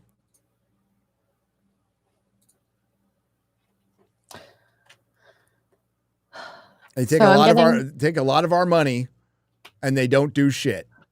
And they charge us a lot for it. And SpaceX is running circles around them.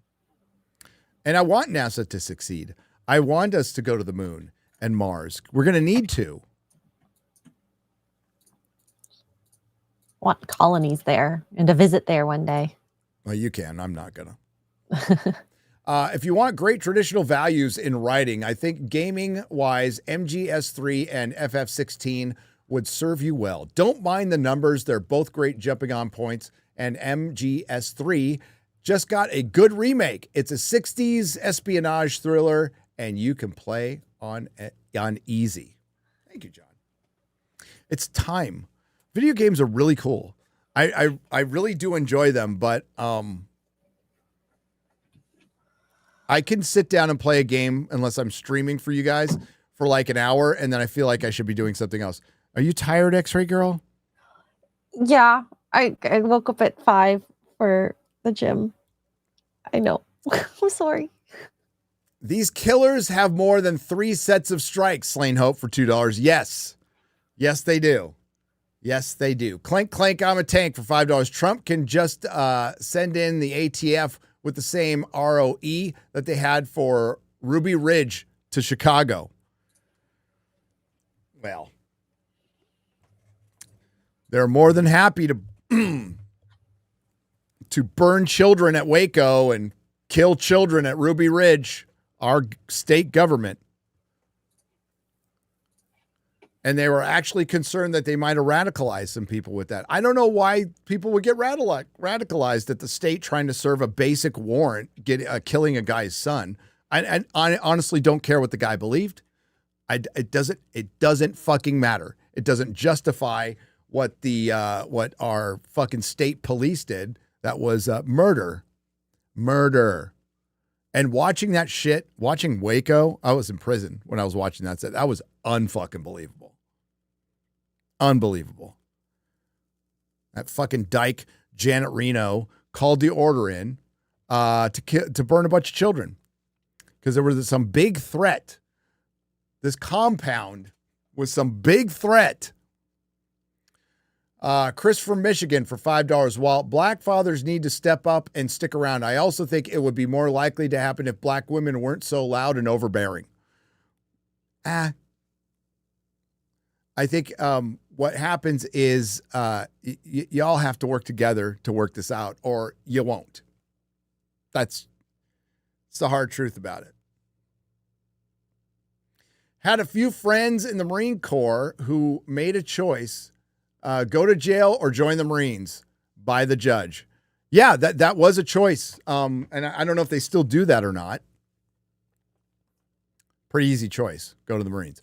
Look up Ship Us South Ice Simulator. Says Little Jim's Halo for $2. Pepelina for €5 says, about to start the Amazon Prime 30-day trial because of Secret Level. Any other show, movie I should be looking out for on Amazon Prime? Reacher. Yeah. Clarkson's Farm. Clarkson's Farm. The Grand Tour. What one just came out on Prime? Terminalist. Terminalist, Dark Wolf. Dark Wolf, yes. Yeah, so on your 30-day trial, you can watch. I mean, the first thing you should actually watch is Clarkson's Farm all the way through. It's so heartwarming. It's one of the best shows there. But then you can watch Reacher, Terminalist, Dark Wolf. If you're a comic fan, watch The Tick. The Tick series is really good. Is Greg Rucka run of Wonder Woman any good? I heard it's woke. It's woke. It's shit. I don't like it at all. And I didn't like it at the time. It's a preachy fucking book. Ruka's a male feminist. Greedy Graffiti for $4.99. Lowe's Home Improvement has a 20-inch inflatable skeleton. 20 foot, sorry. They also have a 6-foot animated DJ skeleton with Bluetooth turntables, LOL. That's fucking awesome. Oh, that's cool. Have you seen clips of Billy Corrigan on Stern and Rogan saying he saw a shapeshifter? Polaris YouTube channel says it happened in bed with my God. with Tila Tequila. Random commenter. Tila Tequila. Wasn't he? She was dating Sean Merriman, the linebacker from the Chargers, for a while, who I follow on Twitter. Daniel Todd for $2. Charlie Kirk was just shot. Yeah. Any update on that? Okay, I've been following. So they have someone in custody. Don't know the identity. Oh, it's a of the person. BYU too. Yeah. Oh. It happened in a crowd. He was the only one shot. Apparently, he got shot and he recoiled, and it looked like he was bleeding from his neck. And then he got taken away to, assumingly, the hospital. Well, as long as it didn't hit an artery, which would be really easy to hit in the neck. I mean, I feel like you would see that happen, and but hopefully he's okay. But I'm waiting for updates on this. This happens every couple minutes or so. Meanwhile, South Park will just make a fucking episode about Trump. Listen, a couple of episodes I'll defend South Park. You can Trump is not a sacred cow. You can go after him. 4 fucking episodes in a row on this shit. It's like you lost me. Oh, people are saying there was a lot. I haven't seen the video. I kind of don't really want to see the video. You want to see? Well, I can watch it. Yeah. Oh, yeah, Garrett says he's not okay. Oh, he's not okay. Oh, that sucks. So, like, what's not okay, Garrett? Well, people are saying there's a close up of the video of the shot. Massive artery hit, lots of blood gushing. No way he survived. Oh. I'm not going to watch the video. So the guy who shot Charlie Kirk as a boomer is an old fucking old white guy. Old fucking white guy. You fucking boomers. Oh gosh. Okay. So here, let me go to Twitter. What? Yeah. What's not good? You probably could find the video easily. I'm just not going to look at your screen while you do that. There's people running. Yeah. We can't show the video obviously here, but you guys go to Twitter. It's a very easily found video.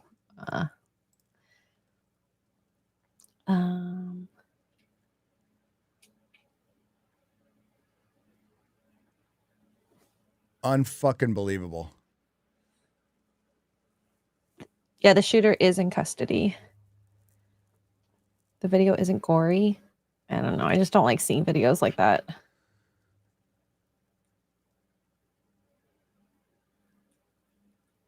Yeah, there's him getting hit.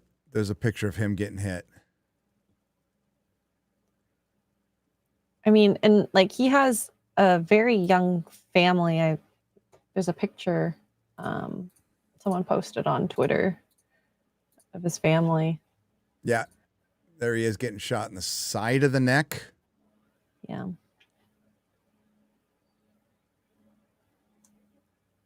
Oh. Mm. Oh. It didn't look good. Yeah. He kind of went limp.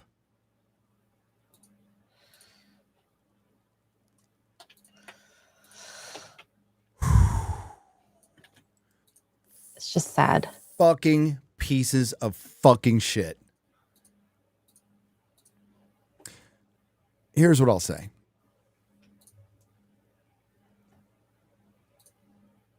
There's I got to be really careful with my words here. This could get really fucking ugly. And if you wake the giant, the sleeping giant that is the regular folk who are done with this shit, it ain't going to end well for anybody. That's why it's really important for us to not shoot people for speaking, not arrest people for making jokes, because the alternative, which I believe the deep state wants, the alternative is conflict. And the more they keep us in conflict, the more they can stay in control. And that's why you see the legacy media not report certain things, because they want this. They want why do you think they're letting criminals out in the street? Because they want to erode the system. They want to wear you down. They want to demoralize you into capitulation so they can come in and save the day. Problem, reaction, solution. It's a long game. It's a long fucking game. Gary, in the chat, I'm having a hard time highlighting it and opening it, but that's the close-up video someone sent me to show you. If you want to watch that. Hang on. I don't know if I want to share I'm it. not. I'm definitely not watching that video. Oh.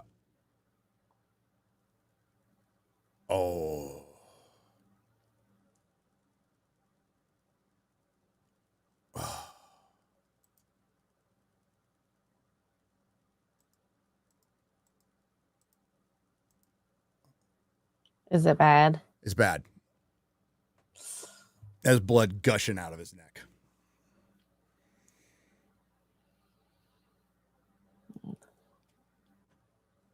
Who's the fucker who shot him? They don't know the identity as of yet. How do they not know? Did they catch him? No.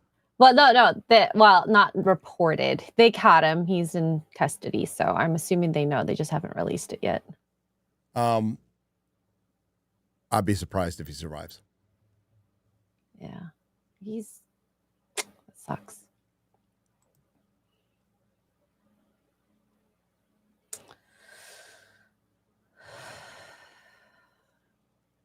Fucking little coward pieces of fucking shit. Oh, well. This just escalated, folks.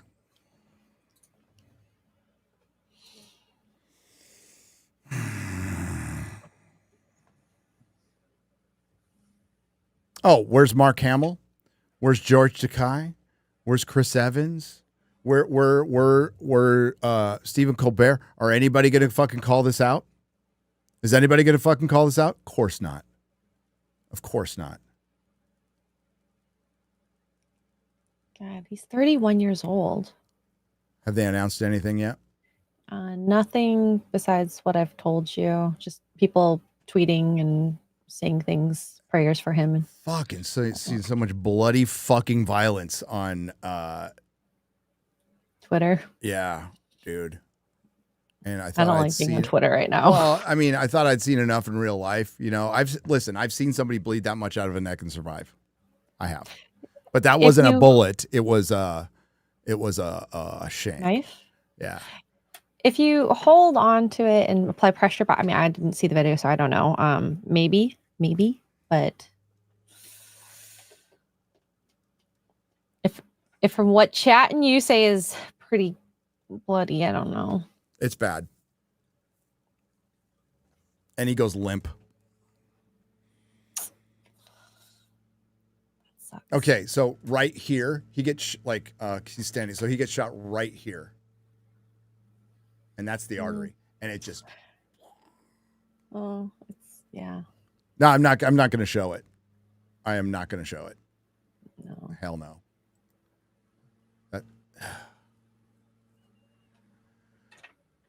His poor wife, his poor kids. I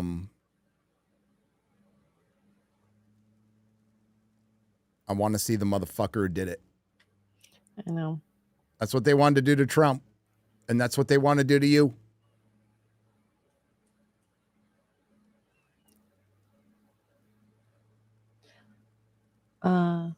Garrett says a lot of people immediately ran in to help, so hopefully they were able to stop the bleeding. Ooh, surgery. They need a lot of surgery for that. And then it's loss of blood.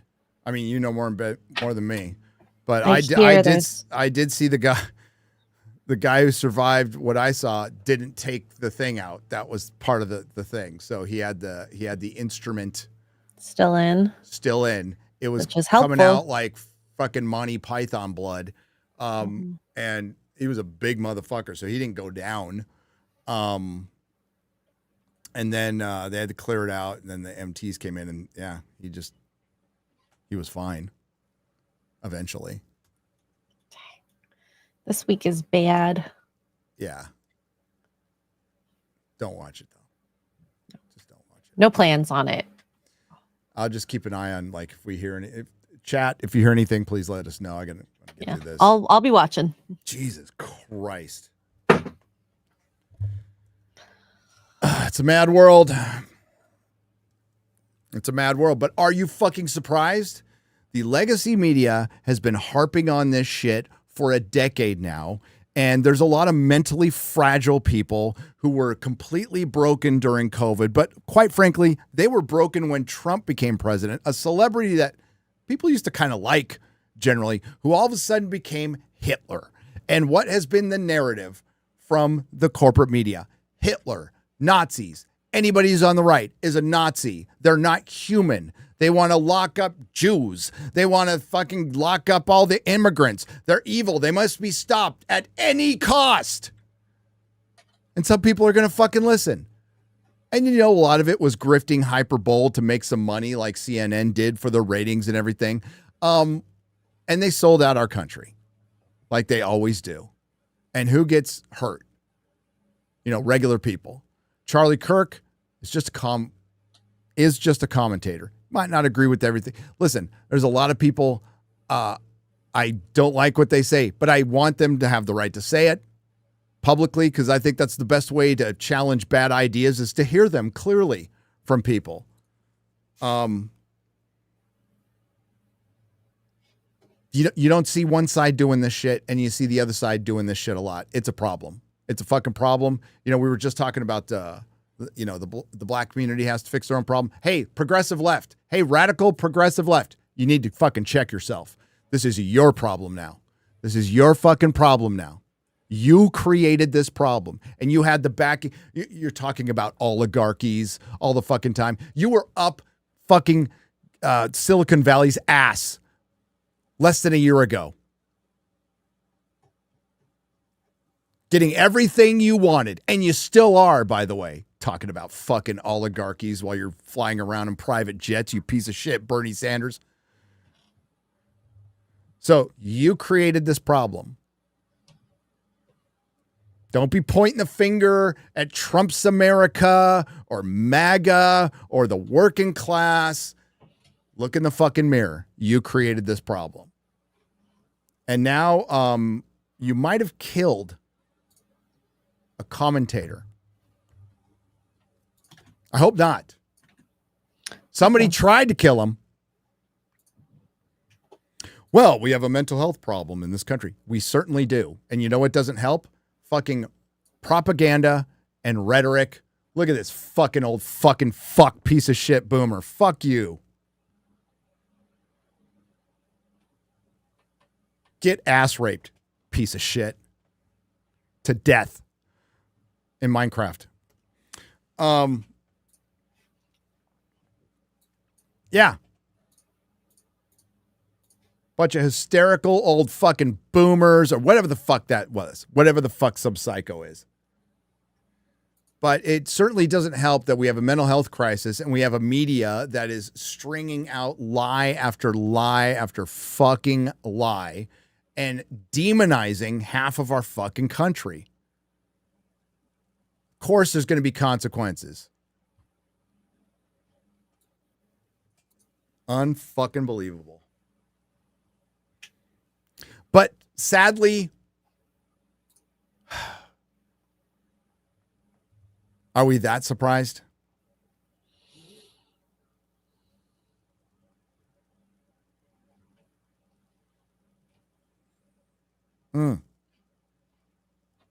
He's got to be 70. I mean, he could be just a psycho. He could be Gen X. He could be a regular NPR listener. That would be my guess, but I could be wrong. I already did watch it.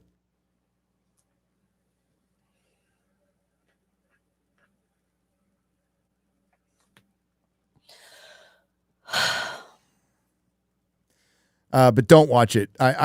You don't need to see death, folks. Or horrible violence like that. You don't need to see it. Doesn't. It's deeply, deeply disturbing. It was a throat shot, Gary. It doesn't look good. Pray and pray hard. Yes, Andrew Fay for $19.99. Pray for Charlie Kirk, please. Radio Man 1017 for $5. Funko Pop single-handedly killed San Diego Comic-Con. That and a lack of any compelling guests have left the show lacking. MegaCon is the new go-to. It is. It is. Charlie Kirk shot today at Utah Valley University at BYU. Right, Master Puppets? BYU. Demon Slayer, Gary, can you please do detailed video on fixing comics? I could. I could just go with the suggestions I had 15, 20 years ago that, I mean, might have worked. I don't know. I'm not some genius. The guy who shot Charlie Kirk was a boomer, says Japanese Demon Lord. Chicago way. They send Charlie to the hospital. Hope Charlie recovers fast. Yep. Well, that's what we're all trying to avoid, right?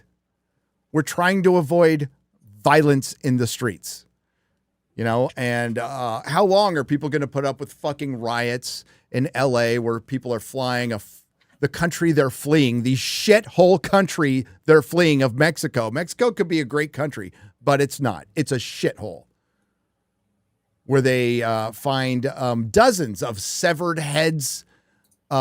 Sewage treatment is shit. They have a bunch of oil, but they don't know what to fucking do with it because they don't have the fucking infrastructure because they're so fucking corrupt. It could be a great country, but it's not. So they flee it. And then they start a riot here flying their flag. And they don't really put the connection how optically that's not going to make you any friends. Right? So we have that going on. We have our media demonizing half the fucking country. We have Hollywood demonizing half the country. Social media, Google, Facebook, Twitter, up until very recently, were very complicit in demonizing our country and denying people of their rights. When we had 3-letter agencies caught working at Twitter, so you know they still work at Google, you know they still work at Facebook, and everywhere else. So after all of this division where it's like literally baked into scripts of TV shows that we talk about on a much lighter level, then we're constantly hearing it on, you know, the late night talk show hoes, the late night talk show hoes. I did not mispronounce it. Hoes all say the same fucking thing. Howard Stern says the same fucking thing. These are people who are supposed to be in competition. Don't you think that's a little weird? Don't you think that's a little odd? There's going to be a breaking point. The common sense people, the people in the center, center left, center right, normal people who go to work every day, who the elite class in the fourth estate is disconnected from. Hollywood is, I can hear that keyboard, is disconnected from. Social media, the billionaires are disconnected from. When they've had enough, and I don't know when that is. I don't know when that tipping point is. But we want to avoid this. Lead singer of Christian rock band Skillet, John Cooper, wrote the book Wimpy, Weak, and Woke. That explains this all. The chaos is the point. The chaos is the point. That's what they want. That's what I was talking about earlier, is they want to destabilize. They want to demoralize. And they do it because it works. Most people just want to live their lives and be happy. And that's why, remember when Jar Jar Abrams said no more white or enough white comfort during the riots from Bad Robot? They want to destroy your comfort. They don't want you. They want to get you in the comfort. They make you comfort. They lure you in with comfort. And then they take it away. And it's stressful. And you're willing to go, okay, just leave me alone. Do whatever. Leave me alone. That's what they want. That's what they want. And a lot of people did that. A lot of people did that during COVID. We can't do that now. Let's see how the mainstream media reacts. Observe. Hey, Gary, Chris, and X-Ray Girl from Kenneth LaRocca. Thank you, Gary. You fic audiobook now. I will. The Raging Cajun. Well, thank you for joining up. Watch RRR. If you don't like Chris Gore. I don't like Chris Gore. Fuck him. I'm going to block him on Twitter. UK is cooked. Free speech is cooked right now. Love Forbidden Frontier, but it's unwatchable because the ads every 5 minutes. Oh, well, tell me about it. Is this on the VOD? So I just checked, and there are a lot of ads. So I was going to ask you guys. about that you guys after. are going to. Well, I mean, the order is the standing order is to check it and reduce it. Yeah, I can hear your keyboard still. Sorry. Yeah, that's the standing order from months ago. But it's unwatchable of ads every 5 minutes, and they're super long too, and we can't skip them. What's happening? It's YouTube. YouTube changed. It was May 15th when they did that shit. We can still take them out, but just let them know. Yeah, we don't want it to be unwatchable for you. We don't need 50,000 ads. Now, the thing is, they line up a bunch of ads, and they're tailor-made to you, so each ad slot's not going to show every time. The problem is, if you have a VPN or an ad blocker, which you can absolutely have, they're going to flood you with more ads. They're going to try to, which is stupid, because you'll just find a better ad blocker that'll work better. But we'll take care of it. Thanks for letting me know. My Dixie wrecked. But if you guys are experiencing too much, we try to remove them. We're supposed to be removing them. And if that doesn't happen, let me know, and we'll get rid of them. You could also listen to it on Spotify, Audible, and stuff. But Audible it's Spotify. We're going to start uploading videos of the podcast. But yeah, just let me know if it happens. I'm sorry about that. It's my birthday. Y'all made last year better. Thanks. Eric Brown, you make every day better. Ministry of Wrongthink. A Ukrainian girl can survive a nuclear cable superpower invading her country, but a year in a black neighborhood? Nope. What's your favorite episode of Doctor Who? I mean, of all of it, of classic Doctor Who is it's a special. It's not a special, but it's City of Death. City of Death. Of modern Doctor Who, my favorite episode, I like the 50th. I like Utopia. I like Blink. I like Midnight, the 11th Hour. Fell asleep on my phone once and accidentally called 911. Cops scared the crap out of me when they showed up and slammed my door. Hail, Frank. Wow. X-Ray. JWT6577, thanks for joining up. Very excited. Eggers started filming Werewolf today. Yes, can't wait to see it. Odin beat up a little girl in New Dark. Odin beats up a little girl in New Dark Wolf. Odin? I haven't watched it, so I have no idea. I know the Mossad girl like took the case the last episode. I haven't seen the newest episode yet. Let's see how South Park deals with Charlie Kirk. Yep. Holy hell, Charlie Kirk just got shot on campus. He did. MSNBC commentator says Charlie Kirk could have been shot by a supporter firing in fun in celebration. No.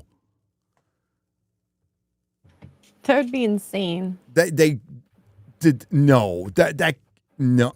Why am I saying no? That could totally be real. That could totally be real. Think so? General, so I apologize for questioning you. That could totally be real. Everything happens for a reason. And with every challenge lies a strength you didn't know you had. The more they try to break us apart, the stronger our bond becomes. Good will always win over evil in time, and you're not wrong. And this is evil. I don't know what's behind the shooting. It's evil. It doesn't matter. It's evil. But with this, the murder of that poor young woman, we've seen evil on display with the media. And the best thing you could do is not watch it. Not watch any corporate media. There's people I like at Fox. I like Will Cain a lot. I think Will Cain's a real one. But Fox is can be full of shit too. Like Kennedy and stuff like that. Like Greg Gutfeld's cool. Check Brandon Herrera's tweets on the CNN vid. Could you pull that up? Thanks, Garrett. How can society heal? Well, we got to stop shooting and murdering each other. That would be a good start. How does society heal? It's eventually when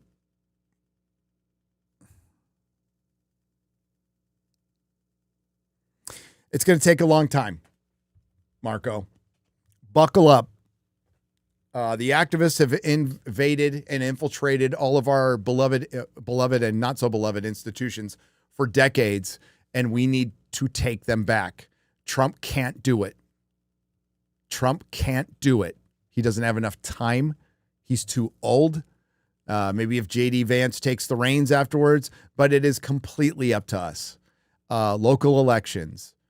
Run for office if you have time. Know who's on your school board and know who your county supervisors are and know who your mayor is and give a shit and show up to vote. We have to do that. We can't let one party's judges dominate and run unopposed here in Texas when they're funded by somebody from Europe. You know, Texas is starting to turn things around, but like we got to keep it red here too.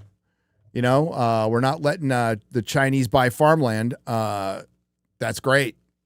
That should be federal. Okay, what's this? You don't hate journalists enough. Hail, Brandon Herrera. But speaking of running for office, Brandon Herrera running for Texas 23. Give him a vote.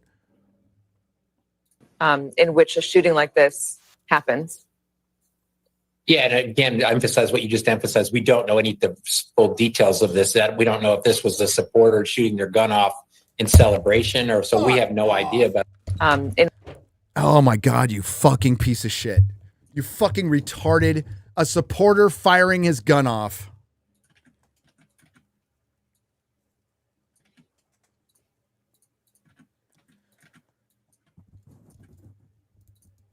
Every morning when you wake up, take a piss, have some coffee, get your vitamins, say your morning prayers, and don't forget to hate the legacy media.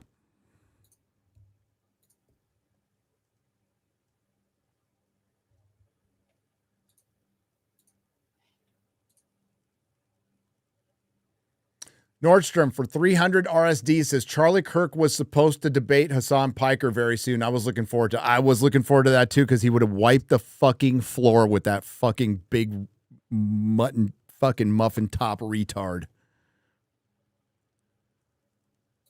But that Hassan Piker is a testament to America, ladies and gentlemen, because even retarded communists can make it in this country because of capitalism. Nothing wrong with the capitalism. There's nothing wrong with the free enterprise. Don't try to make me feel guilty. I'm so tired of hearing your lies. There's nothing wrong with the making some profit. If you ask me, I say it's just fine. There's nothing wrong with wanting to live nice. I'm so tired of hearing you whine about the revolution and bringing down the rich. When was the last time you dug a ditch, baby? Capitalism by Oingo Boingo. UVU Hospital is a very good one.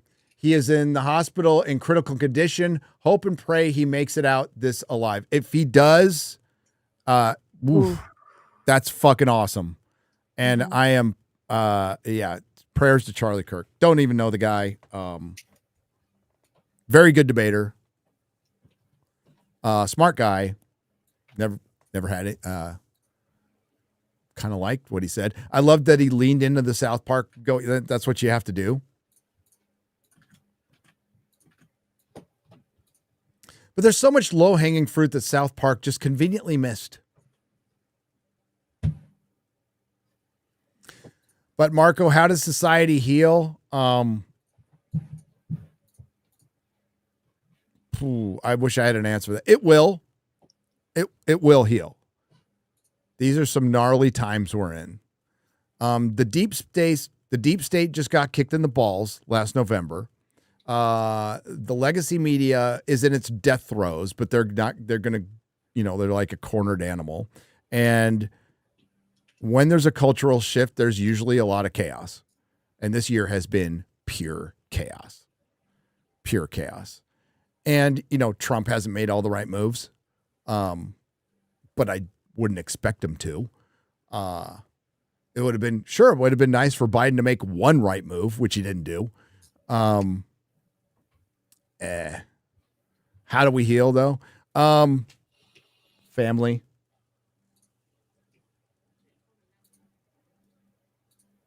Oh, don't open Twitter? Yeah. A lot of stuff on Twitter right now. I'm always on Twitter just checking updates, and today's just going to be one of those days. I'm not going to be updated. Well, I don't want to be. My wife's going to go right to like, that could happen to me. That's I get it. Oh no.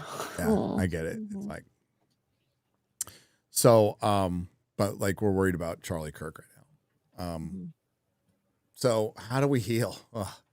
Family. That's the most important thing. That's all I could say right now is family, friends. There's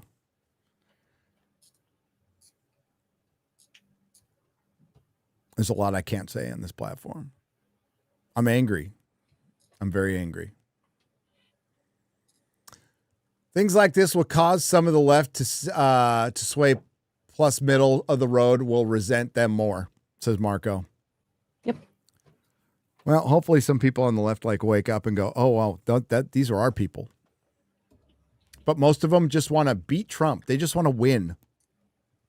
But we're talking about people who trans their kid. Who trans their fucking kids. Do you think there's any kind of moral foundation there? Who trans their little kids? Jedediah Baker, thank you for the $4.99. Japanese Demon Lord, a beer, Lucifer for $5. If there is a revolution here in America, it will not end well for the left. The majority of gun owners and military veterans are on one side. Yep. That's why we don't want to have one. I don't want to have one. I don't want it. I don't want one. I really don't. 7-7 for $5. Divinity walks among you in human form, your older sisters and brothers who have seen what most have yet to do. We are on the case. We stand by your side. Demon Slayer for 40 yen says Simone run of Wonder Woman was better than Ruka's. Gail Simone's? Yes, it was. Yes, what? She's a mediocre writer. All right. Do we have any new news? Nothing as of yet that I've seen. Campus is closed. Of course. That makes sense. And events like this from now on, because I saw a tweet where they didn't do metal detector tests, and I think that's going to be something that's pretty standard from now on for events like that. Probably. Chat says Glenn Beck says Charlie may be stabilized.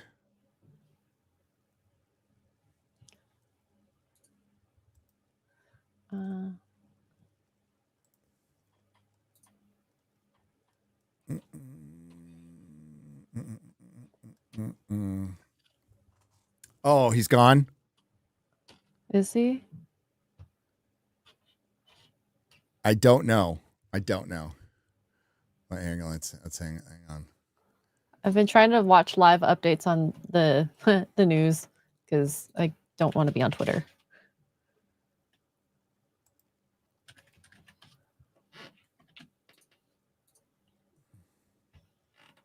Left is the party of murder, says Elon Musk. Yep.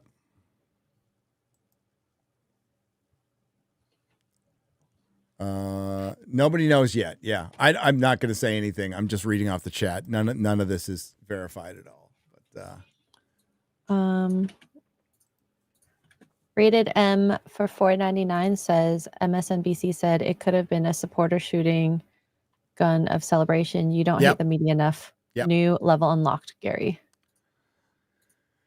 Yep, we just saw that video. I hope he makes it though.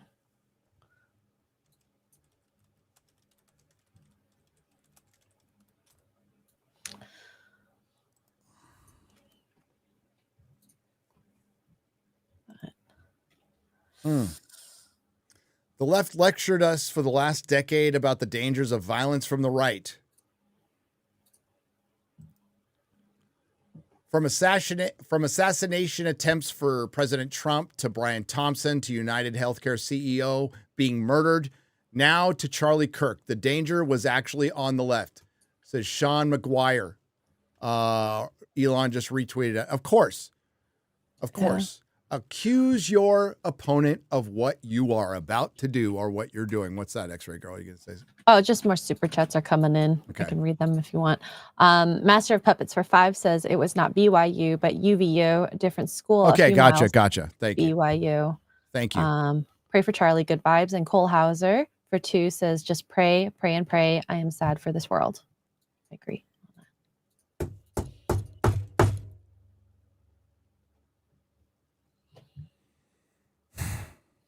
Is Jeremy live? If he's not, I'd be surprised. Let me see. Oh, yeah, he is live. Rules for radicals. I was going to say we just bleed into that.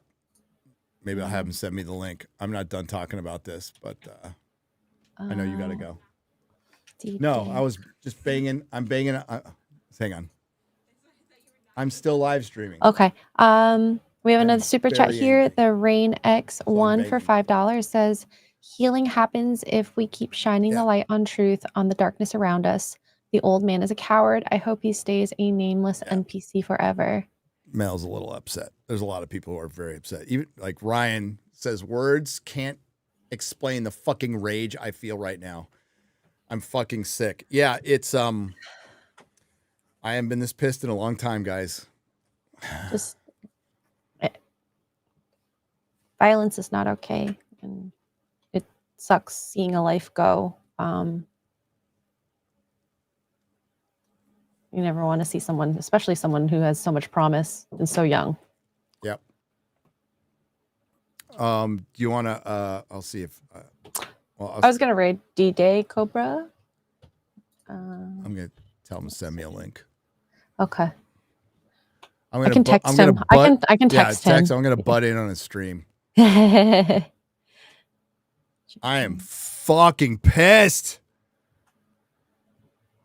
Oh, sorry, guys. I know you come here for fun, but Jesus fucking Christ, man. What a week. What a week.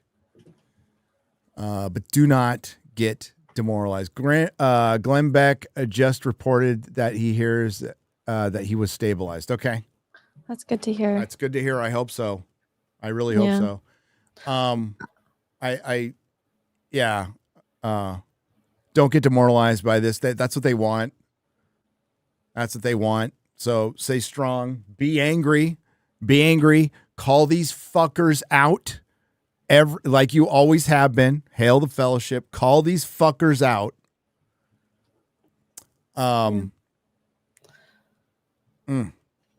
Yeah.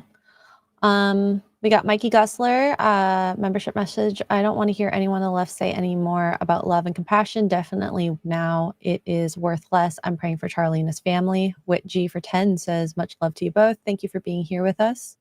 Jeremy David for 5 says they are terrorists. DJ 7223 for 2 says Utah Valley General closest hospital is amazing. Good. I hope so. Utah's a good place. It's a good state. We almost lived there.